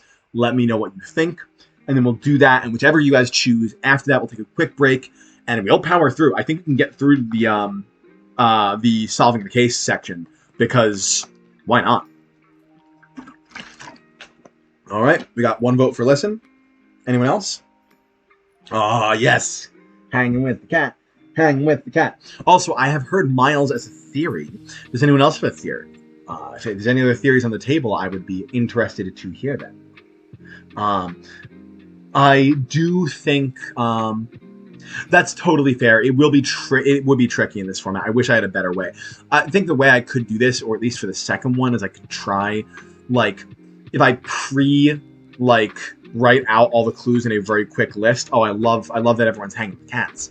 If I were to make a quick list of all the clues, like, so that once you get here, I can just copy paste and go. That might be easier. But yeah, let me go do a quick scroll through and read the clues we have so far. Sure, I'm not going to do all of them because most of them are just rehashing what we already have. But anyone that's longer or has more information to be gained from it, I will read off. Quick example: waiting for Penny is one of the clues. It says, Kite wasn't usually the type to stare out at the world. He'd rather be curled up next to a fire. But if Caledon told him that I was coming back soon, maybe he wanted to see me come in. And that's just, it's like that. It's stuff like that. Star Hunt tells you about what Star Hunt is. Joffrey enchanted the tree a long time ago to drop glowing stones we call star fragments all around the town, and anyone who wants to play goes searching for them. Whoever collects the most fragments wins. It used to be a competitive time, but over the years people have gotten less enthusiastic about it. Star Hunt information once completed, because this updates as it goes. The completed Star Hunt information is: Joffrey and Edgar took place in the Star Hunt, sticking with each other for most of it. Elzirin took place in the Star Hunt, but claims she got distracted looking for herbs in the grass. Did I not say that? Ooh, I forgot to update that in her dialogue. I gave her that later on, where she was specifically looking for herbs rather than just got bored and stopped. Actually, I kind of want. I'll change one thing. Captain Grunt took place in the Star Hunt, which he seemed a little ashamed of. Miles, too. Apparently, she gave Captain a run for his money. Her competitive nature led her to twist her ankle racing for a star fragment. Olive said they took part in the Star Hunt, but just to keep an eye on Grunt, who they don't seem to trust, though they won't tell me why. They did tell me that Grunt and Miles were racing each other for star fragments the entire time. Rogo opted out of the Star Hunt, instead deciding to loudly announce what was going on. There is the... actually, I'm going to do this. I'm not going to describe all the clues because most of them are pretty self-explanatory, but I'm going to read through what they are. So this is the time of death clue, which is just after midnight. There's the long fall, which we know has to be, we all know is the third floor.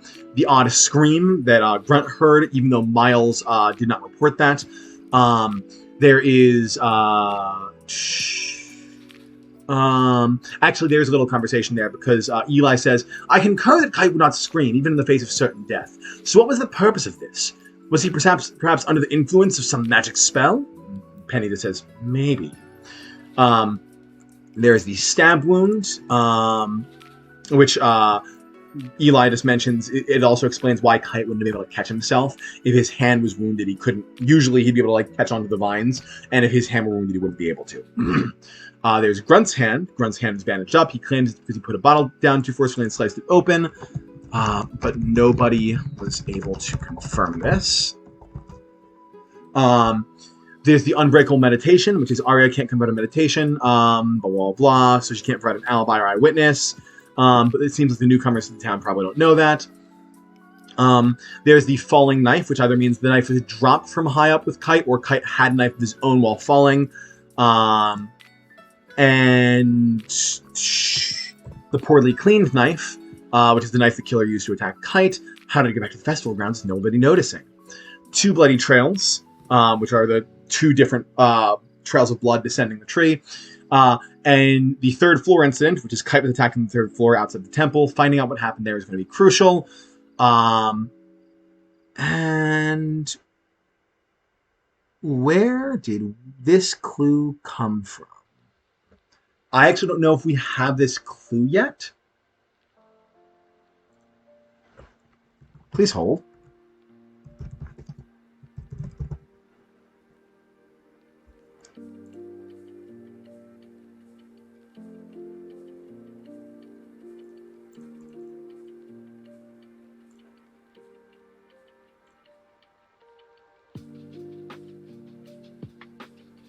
No, okay, we don't have the, that's a combined clue. I don't know why I have it up there, but it's a combination clue. So we have go ahead and throw that down here. Limping return.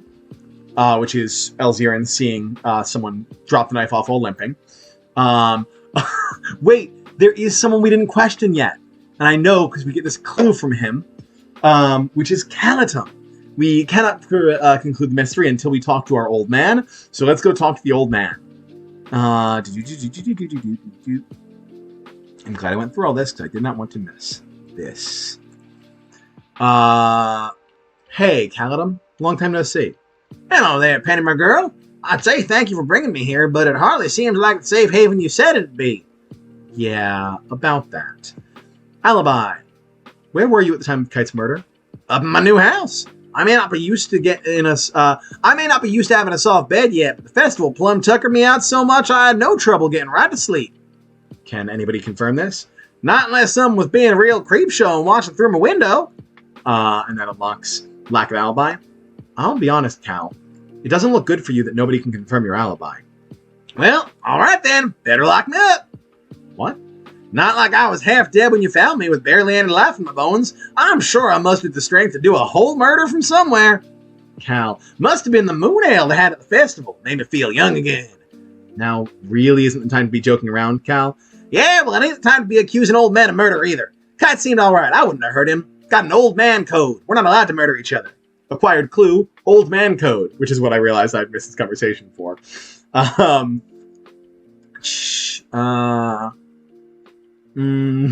Yeah, I've got to take out the parts where you can't say time of death because some of these bits of dialogue are just fun. So you should be able to ask about time of death even if you have the clue.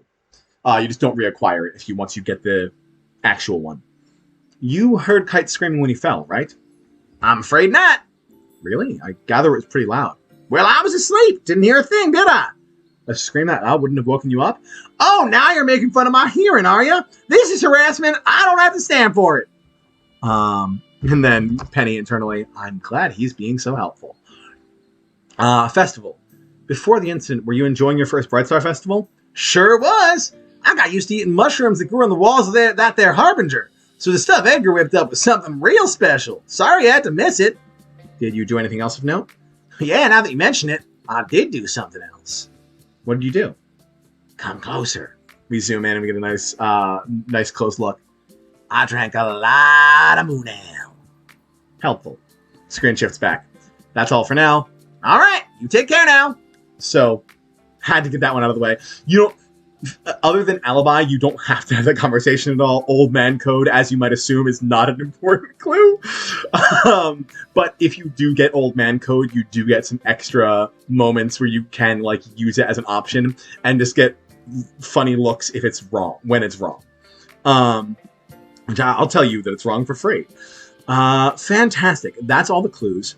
Now, all the information is there's some more information you get from combining clues, but for the most part, all the information you need is out there.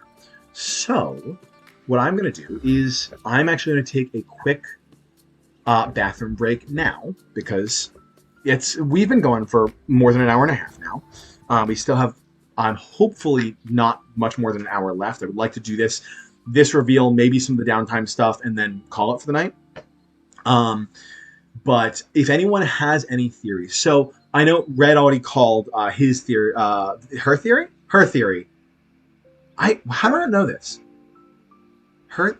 Their theory. Suddenly I've blanked. I'm pretty sure it's her.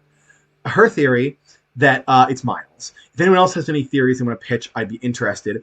And if anyone has any theories as to if you with those clues I just ran through again, if you actually what I can. I don't feel like copy pasting all of them right now.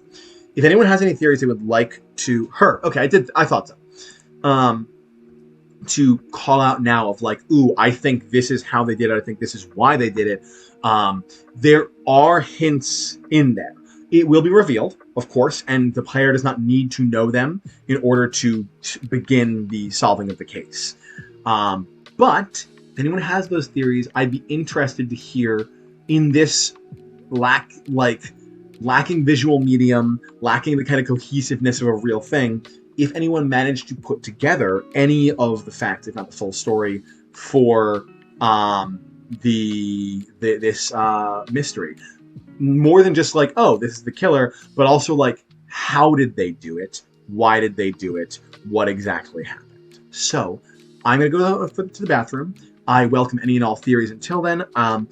My cottage doesn't have a bathroom of its own, so I will actually be a few minutes. All right, we have a call for Nyrin as well, acting incredibly suspicious. So we have a call for Miles, a call for Nyrin. One with a twisted ankle pointing as evidence, one with incredibly suspicious and does not want Penny investigating. I like that there's multiples. The more people you think it could be, the better of a job I did writing this. My biggest complaint with the second act is I feel like people will figure out who it is so quickly, but I also think that the battle of the second act is not about figuring out who it is, but the why and the how a lot more so. We'll see. Maybe you guys will disagree with me. The second act is so convoluted, so maybe I'm wrong. I don't know. It doesn't matter. Not yet, at least. Bathroom break. I'll be back in a few minutes. If anyone has any specific theories, I would love to hear them. And if not, we will get to the bottom of it soon, and I will get your feedback afterwards. Back in a few.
Oh, I don't know how the weather is where you guys are, but it's cold here. Oh, I do have like a little camper's toilet in here, so if I wake up at like 4 in the morning to go to the bathroom, I don't need to run all the way to the house and freeze my butt off. But I don't feel like using that right now. That's more of a I'm very tired and don't want to have to wake up situation. I don't mind running back to the house. Okay. Miles has flown so far under the radar in general. I feel like it's a really solid pick. And also the limp is like very obviously supposed to point the carrot player in the direction, but is it too obvious? I play Outer Wilds again. What I'm not sure of is the why. Partly because, like, I don't know how much this murder ties into the overall story. Obviously, this murder is supposed to be taken at first blush. Well, the who and perhaps the why shall be answered. Let's get into it, gang! I'm really excited we made it through the murder that quickly. I'm actually curious, before I do... Oh, sorry, we didn't quite. We do need to do combined clues. So none of you call that any of the house. So the combined clues I will just give you for now, because again, this medium's rough for it. I do want to really try to like make a comprehensive list for the next one. If whether or not you're able to find those combined clues is really like concerning to me. So I want to make sure like you guys have the chance and like it makes sense to do, because holy shit, it's a lot. I think it's like 34 clues in the second act, or something along those lines. It's a lot of clues. So if you combine the falling knife and the poorly cleaned knife, we get the knife was up on the third floor when Kite was attacked, but made it back to the festival grounds. That means whoever the killer was also had to be the first one at the spot where Kite landed. How could they get there so fast? A mystery indeed! And then we acquire Trail of the Knife as a clue. If you combine Trail of the Knife with the two bloody trails, the fact that there was the kind of two little side trails of blood, we get, if the killer attacked Kite on the third floor, what was the first one to Kite's body to get the knife and get away, that means the second trail of blood wasn't made by Kite. That was someone else using the vine to get down to the bottom floor. Then the killer was covered in blood as well? Must have been. Acquired clue, a hasty descent, and a bloody killer. If you combine limping return with a hasty descent, you get the figure Elzira saw must have been the killer. Once they used the vine to reach the ground, they took the knife from Kite, cleaned it off as quickly as possible, and dropped it on the festival table. But why the limp? Why the limp? And then if you combine Bloody Killer with Path of the Killer, Path of the Killer is one you just unlocked. You get the killer didn't have Kite's blood on them when they came down the vine. They had their own blood. Aha! Of course good Sir Kite would fight back.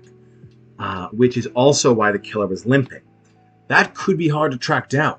Magic could easily have healed a wound. Sure. But anyone with a stab wound in the leg would have been pretty suspicious for asking to be healed, unless they were able to heal themselves. Interesting speculation! And then we update the floor, third floor, update the clue, third floor incident to complete, which is the last thing we were missing. There are some clue combinations that will, like, if you try to combine two clues and they're wrong, it will still point you in the right direction. Like if you try to combine time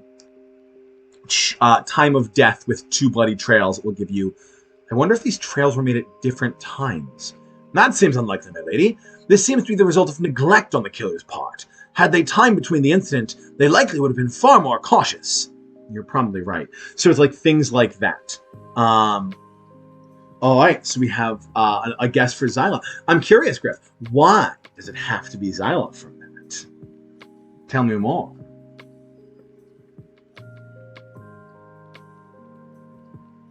Oh, because of the heal them is I was scrolling up like what hint did I just drop? Is it because it would have been suspicious unless they'd healed themselves?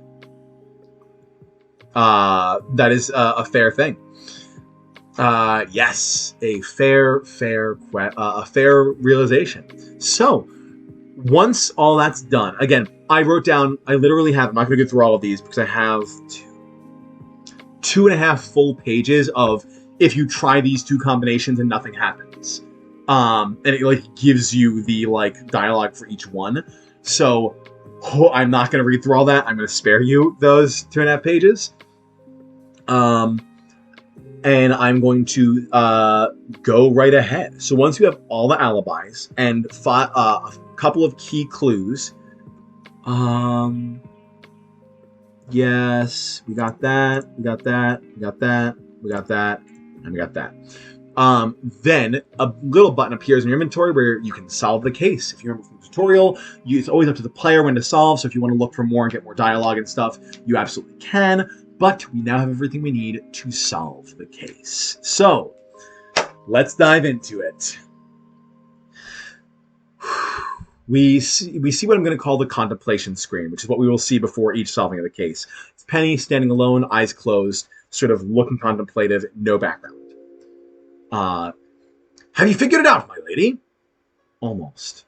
There are one or two more pieces that have to slide into place, but we won't be able to get them without bringing the town together. You are about to prove your case in front of a lot of people. I've witnessed your prowess against many a beast, but few were as fearsome as a person in denial of the truth. Would you like some sage advice before bringing an end to this affair? And then you get the big reveal tutorial if you would like, which I will give you guys in this case, because I want you to know how it works. If you say no, you get a very well then. Stay on your toes, my lady. It's been a smashing investigation. Let us go dispense justice where it is due. And then you get yes. In this, I'm okay with Eli giving tutorial advice for these two instances. I may rephrase it to make it a little less tutorial-like. I'm actually going to highlight it so I remember to do that. Very well. The big reveal may require you to use any number of skills you've already gathered, from collecting clues to questioning suspects and, of course, interrogation. When things get a bit too hot and heavy, remember, an interrogation is just like questioning, but the time pressure is on. Yeah, but I've got my watch if things go bad. Correct. However, there is one new crucial skill you shall need to display. The presentation of evidence. You have gathered a tremendous amount of clues, and so it shall be pivotal to use the correct ones at the correct times. Presenting the correct clue at an incorrect time could cause you to lose the trust of the people. Hit points, so to speak. If this happens too much, the investigation will fail and all is lost. Some of the clues are similar to one another. How do I know which to use when? Trust your instincts. When asked to present evidence, you'll be able to choose from a narrowed down list of clues that should be easily distinguishable as to purpose. All you must do from... that's awkward. I'm going to rewrite that later. Tomorrow's going to be an editing day. All you must do from there is find the one that is the most relevant. Got it. Anything else I should know? Just this. Sometimes one clue will not be enough. When presenting clues, look for a set of numbers above the choices you have. That set will tell you how many clues from the list that must be presented at once. Okay? I'm ready. Wondrous!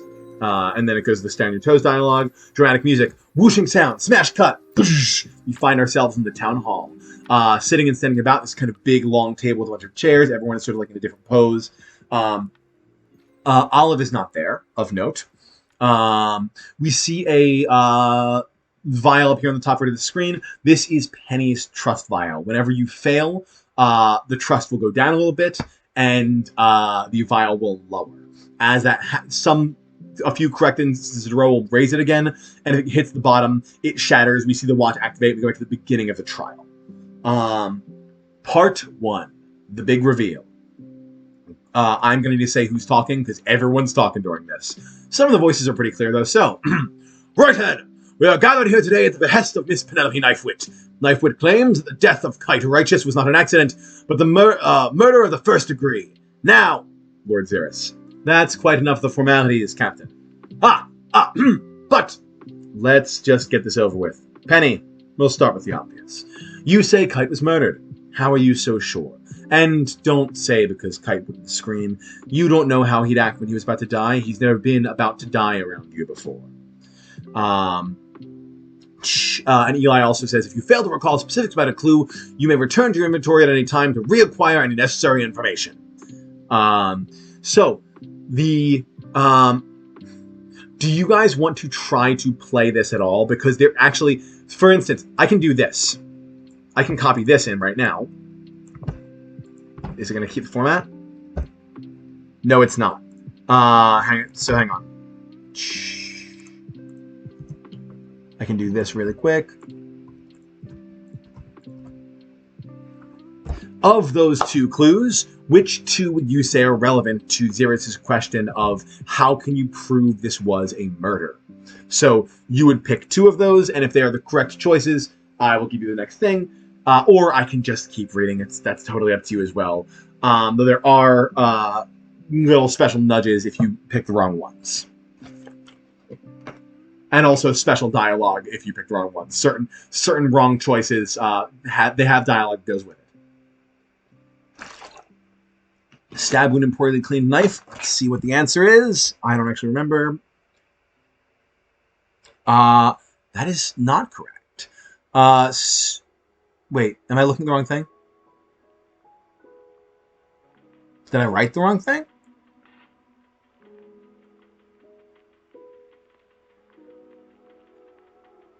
Hello? Stab wound? Hang on. Stab wound, poorly cleaned. Oh, I fully wrote the wrong thing. You are correct. No. You nailed it. That is the correct thing. There's a change. It's supposed to be third floor incident instead of poorly cleaned knife, which also would have been correct. So, I think, or it's supposed to be poorly cleaned knife. No, it is. I changed the wrong thing. So you're right. No, you were correct.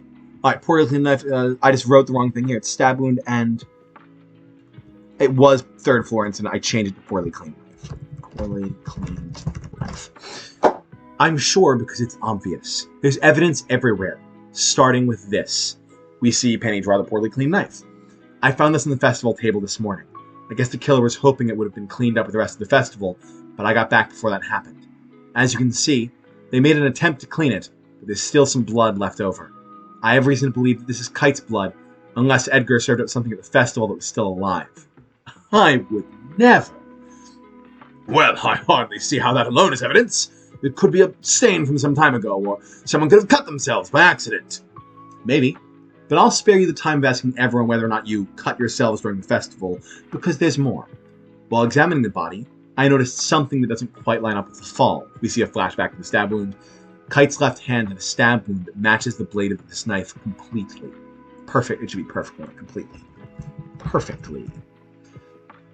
Cal says, Pappy Cat, I saw the body. Man was all torn up from trying to catch branches and such. Zyla, no, Penny's right.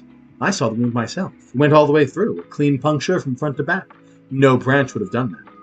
Which can only mean that Kite was attacked. David, I don't understand. If there really was a killer and they stabbed Kite, why would they be, why would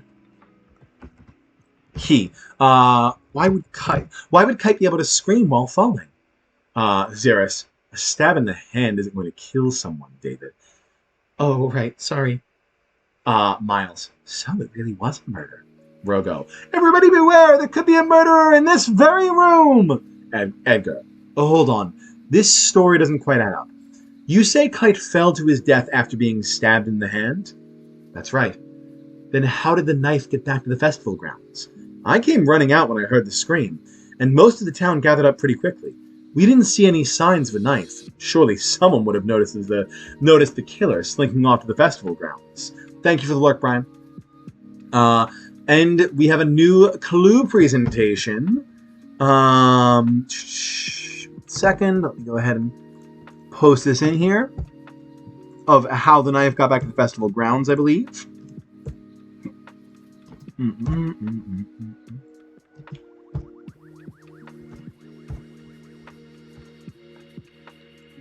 Alrighty. Hit it. I'm going to make sure I actually have it right this time. I don't. Wait, hang on, that's wrong. Don't answer yet. Shit. Oh, no, hang on. Wait, maybe I did. Yep, okay, hang on. Yep.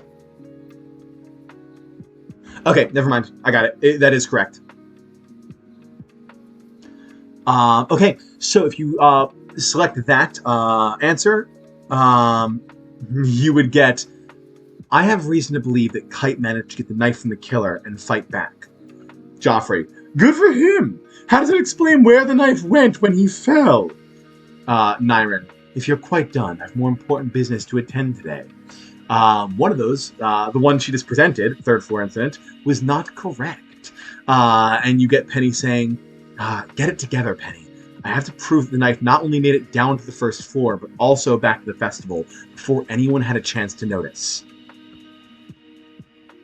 Another shot, since Red's playing along.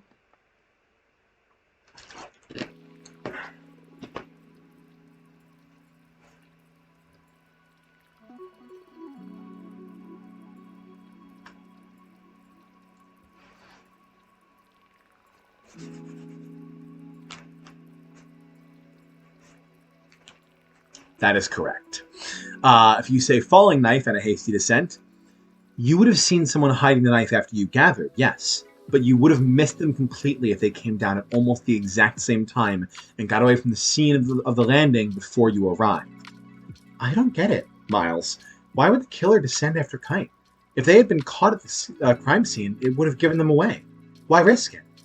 Because the knife fell with Kite. Flashback to the hole in the ground that the knife left. Oh, okay.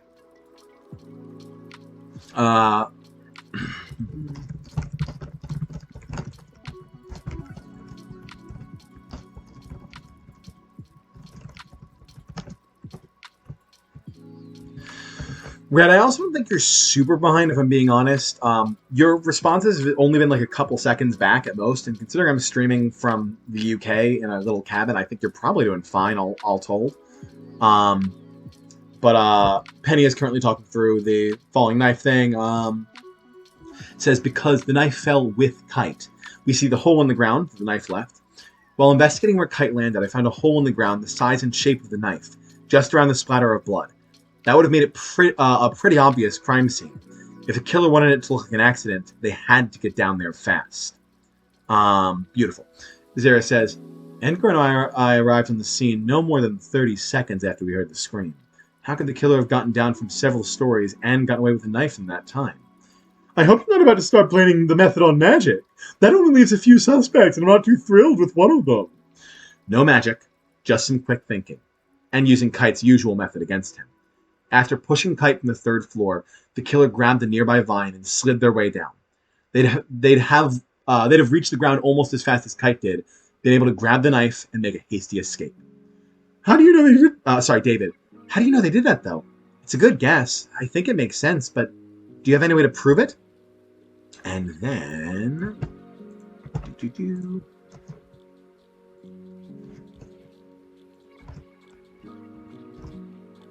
Doop. Just one clue this time. How can she prove that the killer took that route as she said?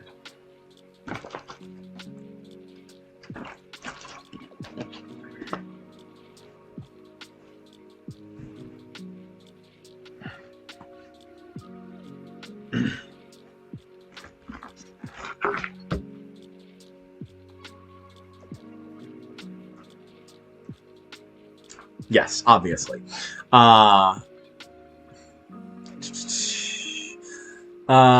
Looking down from the third floor, you can see blood on the branches where Kite tried to catch himself while falling.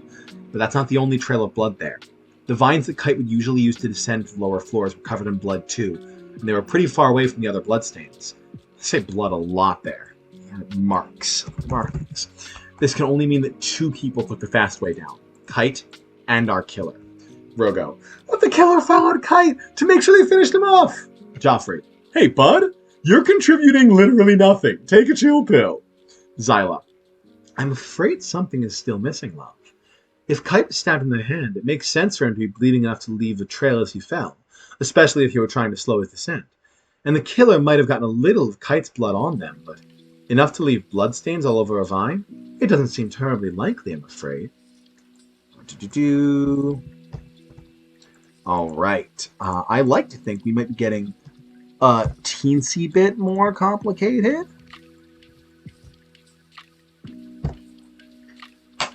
But who knows? Maybe this will be obvious. Go nuts. This is the feeling I'm looking for, because right now, like, reading through it, I'm like, this is still good. Let's try Grunt's hand, shall we?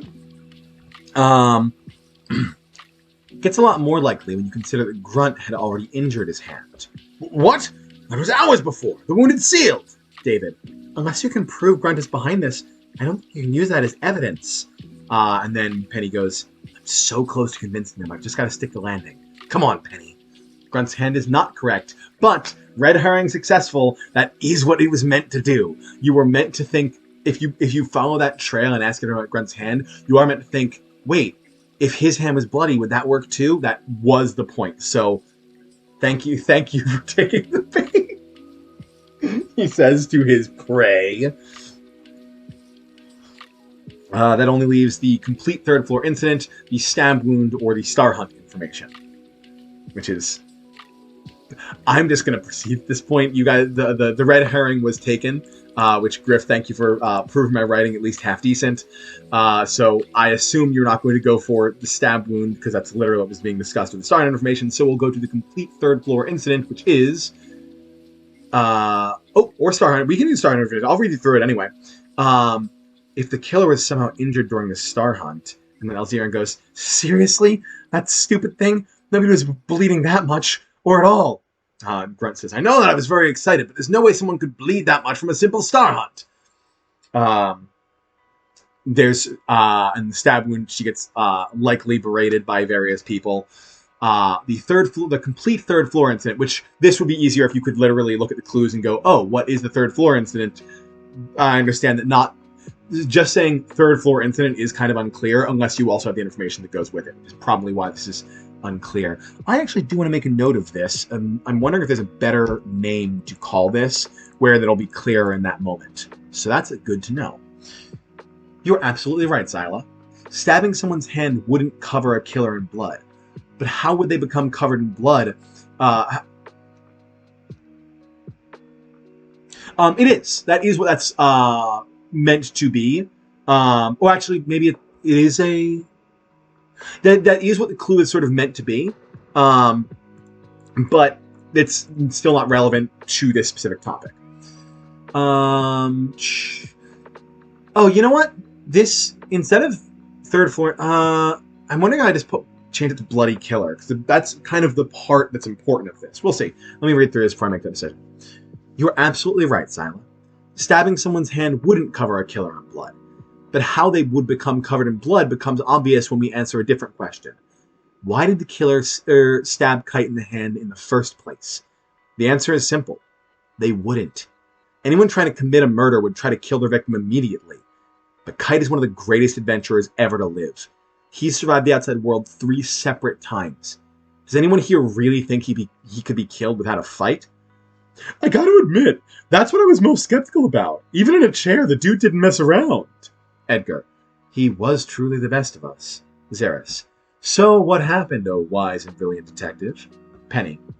The killer went for the throat, or somewhere else equally vital, and Kite caught the blade. We cut to Merryroot City at night. We see Kite looking over the edge of the city. As Penny describes what happens, we see it in 2 images. A shadowy killer appearing, raising a knife, and then raising a knife. Penny says, if I had to guess, and unfortunately I do here, Kite had his back turned, so the killer thought they could take care of him easily. But even if Kite were to dodge the blade, they'd still have the advantage. By blocking with his hand, he was able to guarantee he'd be able to disarm the killer. We see a close-up of Kite's hand, and we see it kind of goes through, and then his hand wraps around the handle as he's been, stabbed through the hand, because Kite's a badass. So disarm the killer and fight back. Splatter of blood transitions us back to the town hall. Kite was quick. He could have easily stabbed the killer, but probably not anywhere that would have fully incapacitated them. From sitting, the best he'd be able to do is a leg or a hip. Injured, the killer would have acted on instinct and pushed Kite off the edge. Unfortunately for Kite, sacrificing his hand meant he couldn't descend safely to the ground, but it did mean he had gotten the knife back from a murderer, and they had to slide down the vine, bleeding all the way to get it back. There's a moment of silence in the room. Yeah, see, I think it is important that one is third floor incident complete, but I'm wondering if I could just reduce it to, bloody killer And no, I think it has to be third floor incident, because if you examine the third floor incident, it tells you that information, which is the important thing you're sharing.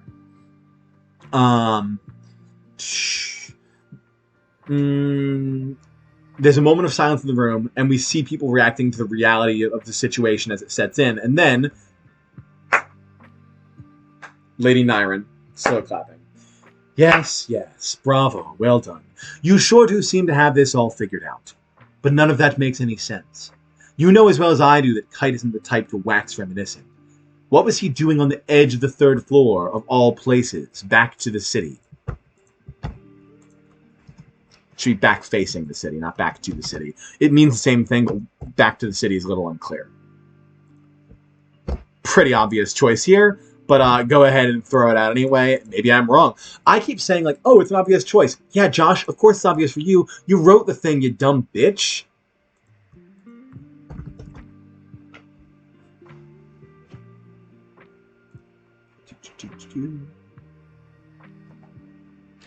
Waiting for Penny. Wah! Yes.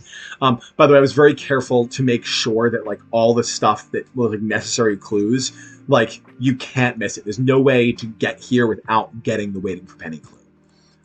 You can't get all the clues you need before that. He was waiting for me. Pardon? Caledon, you let the town know I was on the way back soon, right? Yeah, sorta. What do you mean, sorta? I told them you walked me here so you were close. Most everyone thought you'd just head out again. Most everyone. Well, when old Kite heard about it, I saw a spark in that fella's eye. Just a lingering bit of hope that he'd get to see you again. Right. And that ledge has the best view of the city's edge. Or, at least, the best view Kite can reach. Alright, this is some A+ sleuthing for sure. But we're still missing one big piece of information. The motive. Why would anyone go after everyone's favorite goat man? And this, hello. Is there a,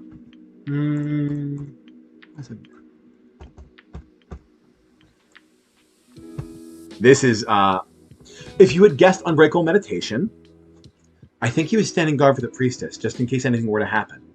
Edgar, nothing ever happens. Well, until now. How could he have known?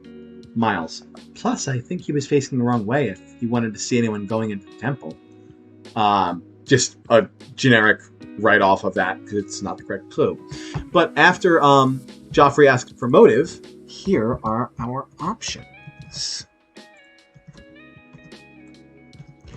Now, there's a bit of a new one in here, because you can also just say unknown. He did.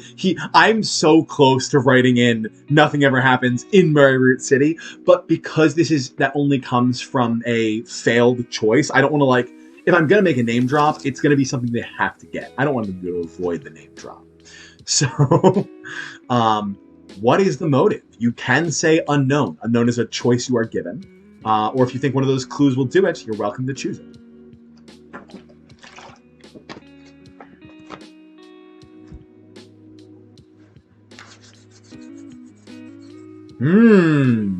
Indeed. This is, there was a moment, and it may be different when you're actually playing it and can, like, see the dialogue and can revisit clues. I have a guess for unknown, a guess for odd scream, and a guess for unknown. This may be clearer if you could actually see it. I will read first unknown, what unknown says. If you say unknown, I don't know. Grunt. Ah, yes, what a compelling case you make. Eli. My lady, I believe one of your clues does hold the key. Don't give up hope. If you were to guess odd scream, nobody would go after Kite, Joffrey. You're right. There is no motive. Because the killer wasn't planning on killing Kite. The plot, Joffrey. The plot thickens! Elzirin. What is that supposed to mean? Grunt. You said when you heard Kite falling, you noticed something odd about his scream, is that right? Yes, but where are you going with this? Trust me. Would you mind telling everyone what you told me it sounded like? I suppose not. It was sort of, imitating poorly. Ah! And then an eek! And then an ah! Elzirin. Oh god, Brent's voice is killing my voice. I'm gonna stop doing a character voice. My voice is dying. I have a double session of work tomorrow. I need my voice. Elzierin goes, get to the point. Did you actually hear the K sound at the end of the eek? Well, I don't think so, I suppose. Nobody really screams like that anyway. He certainly wouldn't have included the K in eek. No. In fact, he had no reason to scream like that at all. Xeris. Then why? Penny. Unless he wasn't screaming for his own sake. He was screaming to warn someone. To warn the person the killer actually wanted dead. Rogo. The killer is still alive and so is the victim! Who was it? Who? And at this point, I'm going to go ahead and just give you the list of everyone in town, because that's what you will be presented with, and you need to know who the killer's intended victim was. Balancing when and how to give this clue and how heavy-handed to lay it on was my biggest... I don't know how to do this. What my goal is, I want some people to pick it up immediately and like, aha, I got it, and some people to be like, oh shit! And I don't know if I've reached that balance yet. I don't know if I've struck that balance, but go ahead and call out the intended victim of the killer, because it was not Kite Righteous. Any ideas?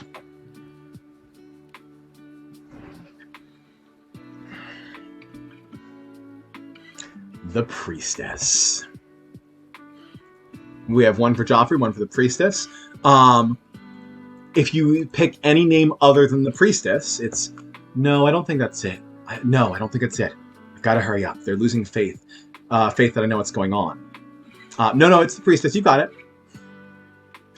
But again, I've been very intentionally left this information present, but I don't hammer it, like it's not hammered home. I don't mention it much. So if you missed one of the times I was talking about it, you might have missed the chance at picking this clue up entirely. Whereas by examining the clues in the game, you would see this information repeated if you look more closely.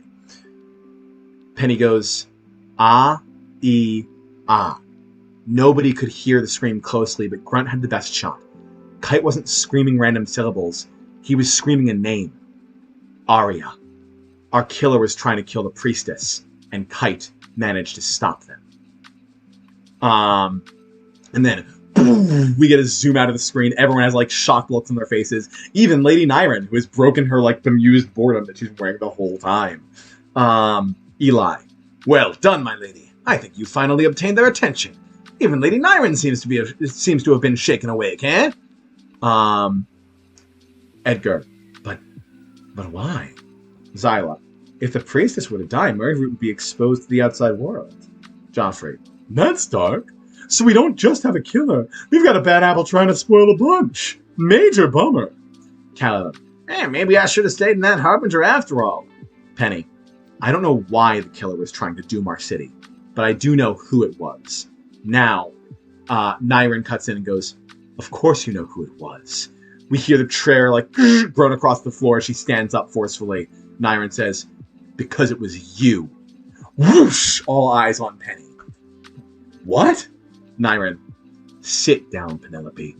I'll be taking the floor. Music gets really, like, intense and dramatic. You go into the world a year ago and begin to make progress on your silly little quest. But in the meanwhile, it gets harder and harder, and you grow resentful. You're ready to pack it in. You come home almost a year later, bitter, jaded, and see a festival taking place. A beautiful city, able to carry on without you. Enjoying themselves, rollicking, playing. You resent it. You think, if I have chosen to live out there, the others should too. So you come in and make the choice for us. Or you would have, if Kite hadn't known you well enough to stop you. So you panic, flee, and come back the next day to pin the murder on someone else. But to your surprise, we haven't found your little clues. And too prideful to simply let it go, you decide to investigate them for yourself, able to clear your name forever and get away with killing the Priestess in your own time. Oh yeah, no. We, the players, all know it's garbage because we're controlling Penny. Obviously, we know this is garbage. We get a close up on Nyron's face, kind of. It's not like malicious. It's just like determined. She very much believes this is true. And you almost got away with it too. Careless, Penelope. And then all eyes are on Penny except for Joffrey. Joffrey goes, "No, sorry, I don't buy it. Nyron?" Penny goes, "Joffrey, wait. Ready to confess?" "No, but I'm ready to defend myself. So please, Lady Nyron, walk me through how you think I did this. I am innocent, and I intend to prove it." Shing! And we get the sword clash diorama we had between Penny and Miles in the tutorial. This is our interrogation. We are not the one interrogating. Nyron is interrogating us. Now, for the sake of ease, I will be choosing the correct actions automatically. This is not like but I can't figure it out, because there's only so many choices to go through. Eventually, you're going to pick the right ones. I'm not going to make you guys go back and stop the momentum over and over again. These are always meant to feel fast-paced. So read the correct options, and we're just going to read kind of as a back and forth, unless it's a game in this moment. If you miss 3 questions, the conversation automatically resets. So, actually, I want to pause there before I dive into this. I want to get thoughts on this from everyone. I want to know how everyone's feeling. I crave feedback. I want to know how everyone feels about the Arya reveal. I want to know how everyone feels about Nyron pulling this bullshit. I want to know how everyone feels about everything in general. And we'll check in again at the end, which we are getting close to, as one might imagine. And I want to know if anyone has any further thoughts about who the actual killer is. Yes, I know you have something. I've realized now that the reveal of the intended kill is probably not as big of a reveal for you, because you know how this all shakes out in the end. But yeah, there's definitely some micro twists in there that I'm trying to incorporate into every mystery as best as I can.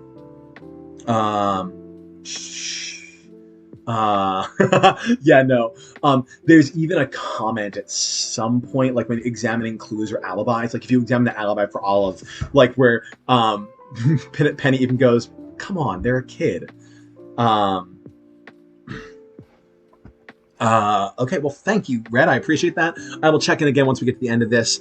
There's downtime written between this, but and I don't want to do all of it tonight, but I kind of do want to do one thing, because I can't even tell you what it is yet. Let me get through this first. So, Nyron says, "You returned from the outside world to see the Bright Star Festival and decided to sneak up to the 3rd floor to put an end to festivities early." At which point, the correct choice would be,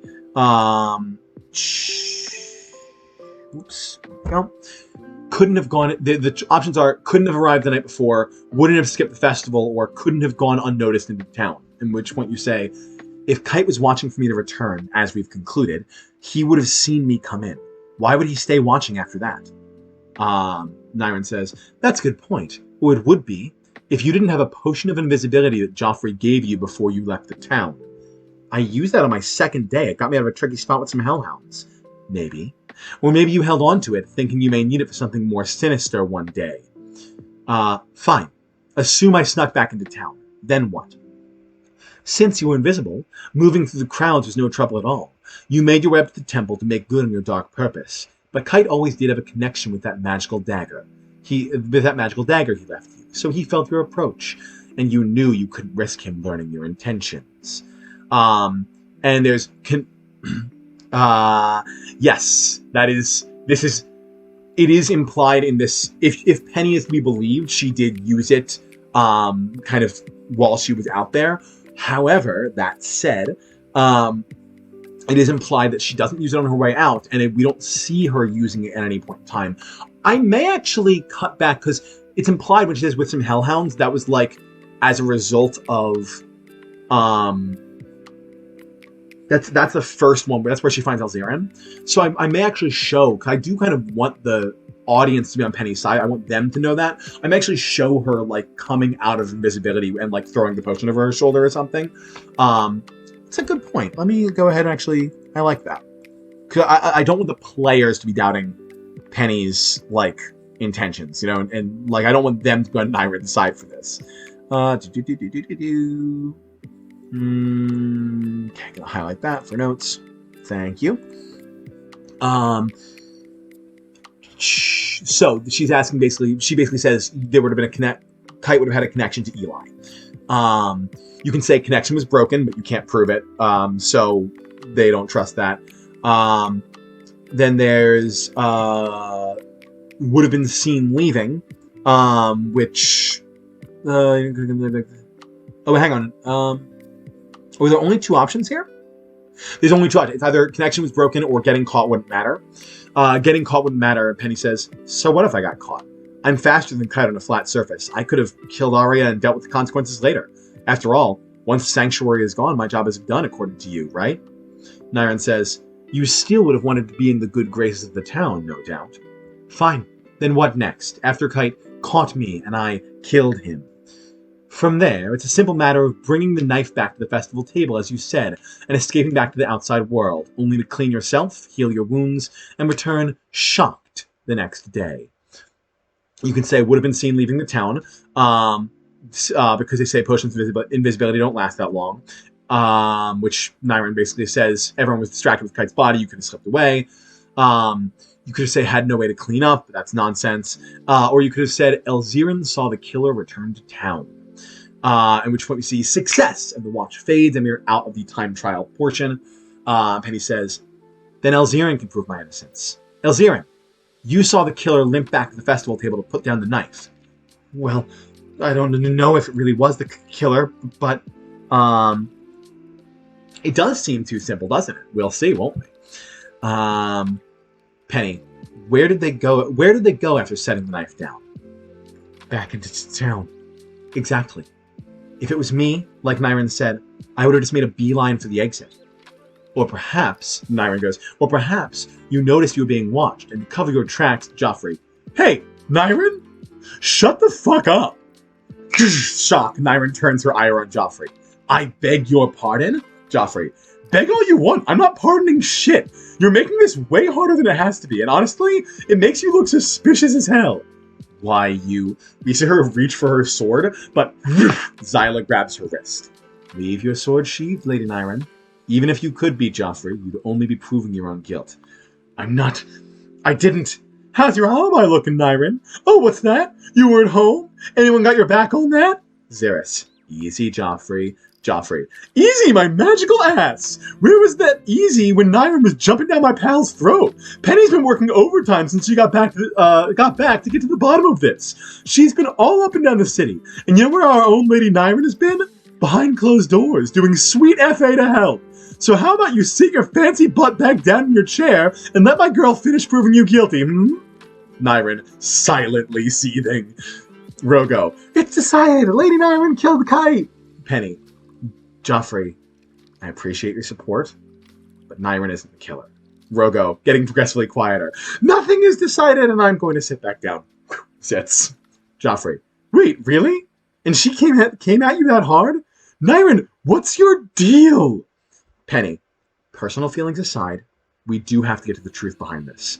As much as, after all that, I'd love to throw Nyron behind bars, there's no evidence painting her as the murderer. But there is evidence against someone else in this room. Edgar. Well, don't leave us hanging, sweetheart. What have you got? Thanks for the hydrate. And Griff, good call on Nyron being too easy, because yes, after that, it is definitely too easy. First, there's another important piece of evidence to go over, or else the accusation I make isn't going to sound reasonable. We need to narrow down the number of suspects, and I know just the way to do it.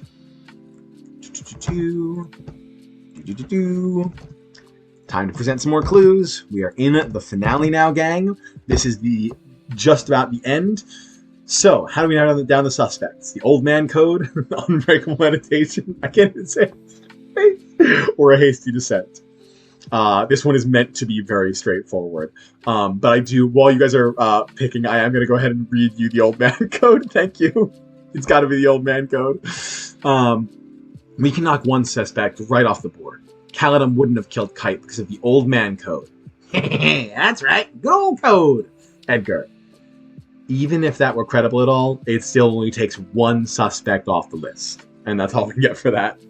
And then Penny says, I've got them right in the palm of my hand. How can I botch this now? Hasty descent I'm not going to humor you with. Unbreakable meditation. Obviously the correct choice because there's no... Hasty descent doesn't make any sense. Penny says, now that we know the killer was after the priestess, there's another factor to consider. After Kite was out of the way, why not just press forward and kill Arya? It's not like she could stop the killer. Her meditation is absolute. She's never come out of it, not for decades. Even unarmed, the killer could easily have murdered Arya, or at least snapped out of her meditation, which achieves the same thing, getting rid of the sanctuary. It would if we were just trying to knock Caladan off the list, but we are trying to vastly narrow down the amount of suspects. You're right. Talking about that, I think there's actually a line of the dialogue in the incorrect version where they do mention, like, Cal's like, I couldn't have made it down that fast. But we didn't get that because we didn't get that wrong answer. Which would achieve the same thing, getting rid of the sanctuary. Elzarian. She wouldn't snap out of it? Not even if she was attacked? Penny. No. And I'm not surprised you don't know that. You're still fairly new to town, which is my exact point. Everyone who's lived here for even a few years knows about the unbreakable meditation. So the only ones who wouldn't are the 4 newcomers. Shocked expressions we see boom, boom, boom, boom. Their 4 faces splash on screen. Now wait just a second. Yeah, some welcome this is. A week in town and accused of murder. Miles, that's a pretty good theory, but I don't know that it really holds water. Rogo, one of us is a killer! I could be a killer! Edgar, that's a fair point. It makes sense, too. We don't know these people. Any one of them could mean us harm for any reason. Hey, Red, how you feeling about calling that at the very beginning? Zyla. Oh, I do hope you're not the killer, Elzarian. I'd miss having you as an assistant. I'm not... David. But they all seem so nice. Nyren. Very quiet. Get to the point. The room faces Nyren goes silent. Nyren, stop. Whatever you have to say to me can wait. We don't need to air out our dirty laundry in front of a murderer. Bring out your evidence, reveal the killer. Let's get this over with. I'm exhausted. All right. We'll talk later. Miles has some comments, but only if you pick like wrong options. Like Miles does chime in. I do feel she should say some more actually. I'm gonna add that as a note. Because you're right, she has been very quiet. She said like 1 or 2 lines, I think, tops. Penny. None of the 4 of you have good alibis. According to each of them, Elzarian was alone on the top floor, Caladan and Rogo were asleep, and Miles was in the temple praying. Since everyone was alone, we can't count on alibis to prove anyone's guilt. Luckily, I have a few more pieces of evidence that should bring our murderer into the light of day.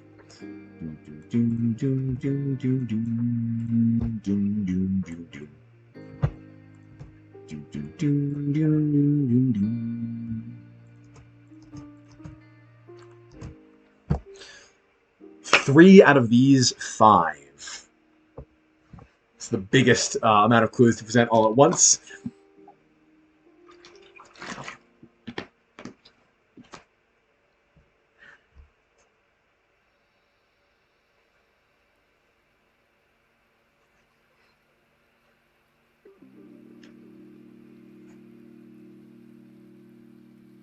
I don't remember which one it is. So you need 3.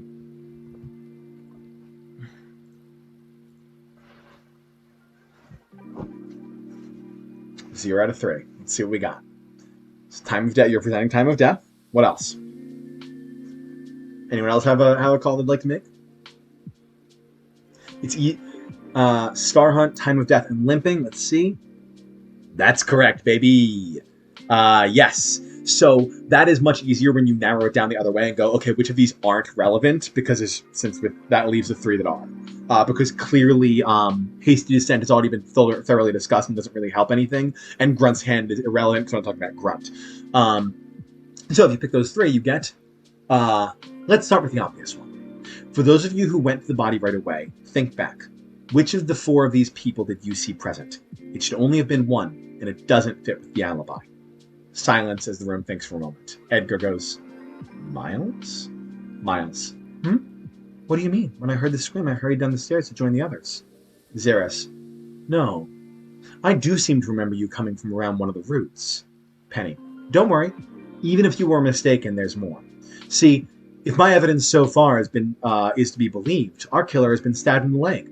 That would bring out a pretty nasty limp, wouldn't it? Miles, how's that twisted ankle you got during the Star Hunt? Because Olive says you were running the entire time. Nobody else saw you injure yourself. It was right near the end of the game. I just took it easy and hoped that sleeping it off would help. But it didn't help, did it? Zyla asks. No. That's why I came to you. I figured if you were the town's doctor, you could help. And I gave you a healing potion without even looking. David. So we can't prove it? Penny. Oh, yes, we can. I just need one more clue. I sincerely doubt anyone will be able to guess this. And I can't, give you a hint without literally giving it away, because there's a visual cue and it is mentioned exactly one time. But can anyone even hazard a guess at the proof that this was Miles? The dialogue vanishes. We get a solid look at everyone in the room. You can use your intuition, and you can, if you click anywhere that is not the right place, you get a, no, that's not it. But if you click on the correct person, or you get the special dialogue. I'm just going to tell you guys, because I do not think, I truly don't think that this is a thing you can get, though there's a visual cue which does lead you to it, aside from the mouth being pulled in that direction, which is the fact that Elzirin has a scar on her shoulder. She has a kind of open, one of the open shoulder dresses, and you can still see the scar from where she was stabbed. Spelling is optional. And when you click on Elzirin, you get Elzirin. When I found you, you had a pretty nasty shoulder injury. Is that right? Yeah. So what? I gave you a healing potion right away to take care of it. But the scar is still there. Right. Damn thing never went away. Which is mentioned the first time you talk with her, that she brings up the scar. And which again, you can see the whole time, which is helpful. Penny. Because healing potions just act as an aid. It speeds up the healing process. It doesn't change it. Wounds healed by potions scar like any other wound would. So, Miles, you want to clear your name? Show us your leg. Miles. Buy a lady dinner first. Xeris. Miles, if you'd like to do this in a private setting, it's fine, but Miles, that won't be necessary. It seems I've been beaten. Congratulations, Penelope. You got me. I killed Kite Righteous. Shock faces! Doo, doo, doo, doo. David. Miles. Why? Miles. I didn't mean to, of course. I was hoping Penny wasn't as keen as a detective as she is an adventurer, but you really can do it all, can't you?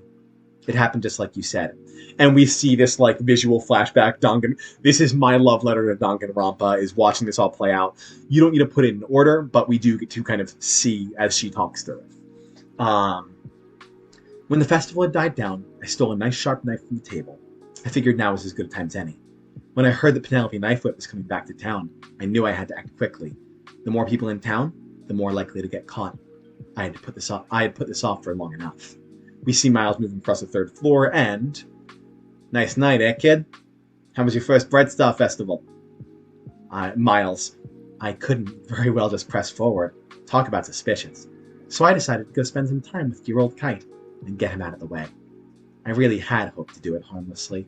We see Miles standing behind Kite, holding the handles of his wheelchair gently. Oh, it was lovely. I did get quite winded during the Star Hunt, though. Yeah, it'll do that to you. You know, there's still quite a celebration going on at the tavern. You don't want to join the others? Nah. I'm waiting for the guest of honor. Do you mean Penny? Yeah, she'll be here any minute now. I can feel it. I see.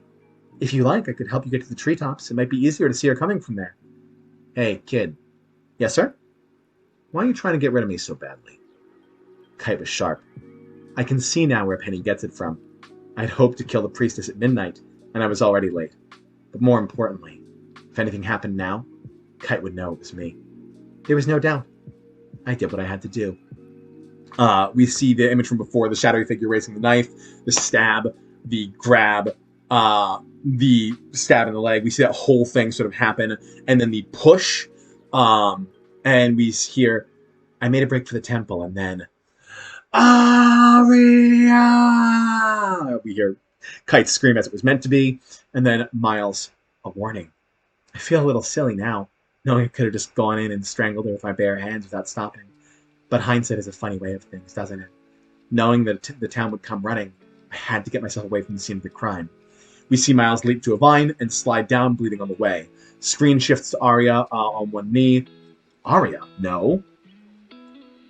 Miles, thank you. On one knee, near Kite, knife still clutched in his hand. I didn't even consider the knife until I reached the ground, and by that time, I could see the tavern door opening. I grabbed the knife and ran as fast as my injured leg could carry me, stifling the wound with my skirt. We see the knife vanish, then Miles vanish. We see a repeat of the limping return screen. It was clumsy of me to go back to the festival. I had just hoped everyone would be too focused on the body to pay attention to me. Elziran spotted me, though. I had no idea. I wiped the knife off as best as I could, and left it on the table, so a missing knife wouldn't get noticed. Then I headed back to where Kite had landed. We see, for the first time, a crowd of people gathered around the bent and broken Kite. I did have to come from around the root, so I could angle my bleeding leg away from the rest of you. When we split from there, I finally got a chance to go back to my house for some bandages and a change of clothes. And we're back in the town hall. It was an awful lot of work for a plan that got discovered anyway. Truly, Penny, you're a remarkable inspector. Penny, maybe. But there's still one thing I don't get. I think we're all wondering the same thing. David, truly heartbroken. Why? Miles. We get a close-up of Miles' face, and perhaps another homage to Danganronpa. We see a truly, sinister character switch, where we see, for the first time, her, huge grin, and we're gonna call it her evil face, basically. And her voice changes to suit. She just goes, I'm not telling. Joffrey, the hell you aren't! Really? I'm not. And you can't make me either. What are you going to do? Torture me? I can take the pain. Kill me? I grew up in the outside world. I stood a chance of dying every single day. So congratulations, you got me. Lock me up, kill me, do what you want. But as to why one of the priests is dead, I won't be telling you. Not now. Not ever. We get a few stunned reactions from around the room. Angry reactions from Joffrey and Nyren. Curious one from Zyla. Kind of shocked from most everyone else. And then footsteps. The screen goes black and rattling chains. When the screen comes up, Miles is handcuffed. Miles, you are under arrest for the attempted murder of Arya Brightstar, the murder of Kite Righteous. As captain of the guard, I sentence you to the gaping prison until such time as the nobility see fit to have you released. May you rot in the belly of the beast. Footsteps, screen shifts, Grunt and Miles leave. In the darkness before they're gone, we hear Miles, back to her non-evil, normal voice. See you soon, everyone. Door slams. End of Act 1. I'm so fucking nervous, guys. I'm so nervous.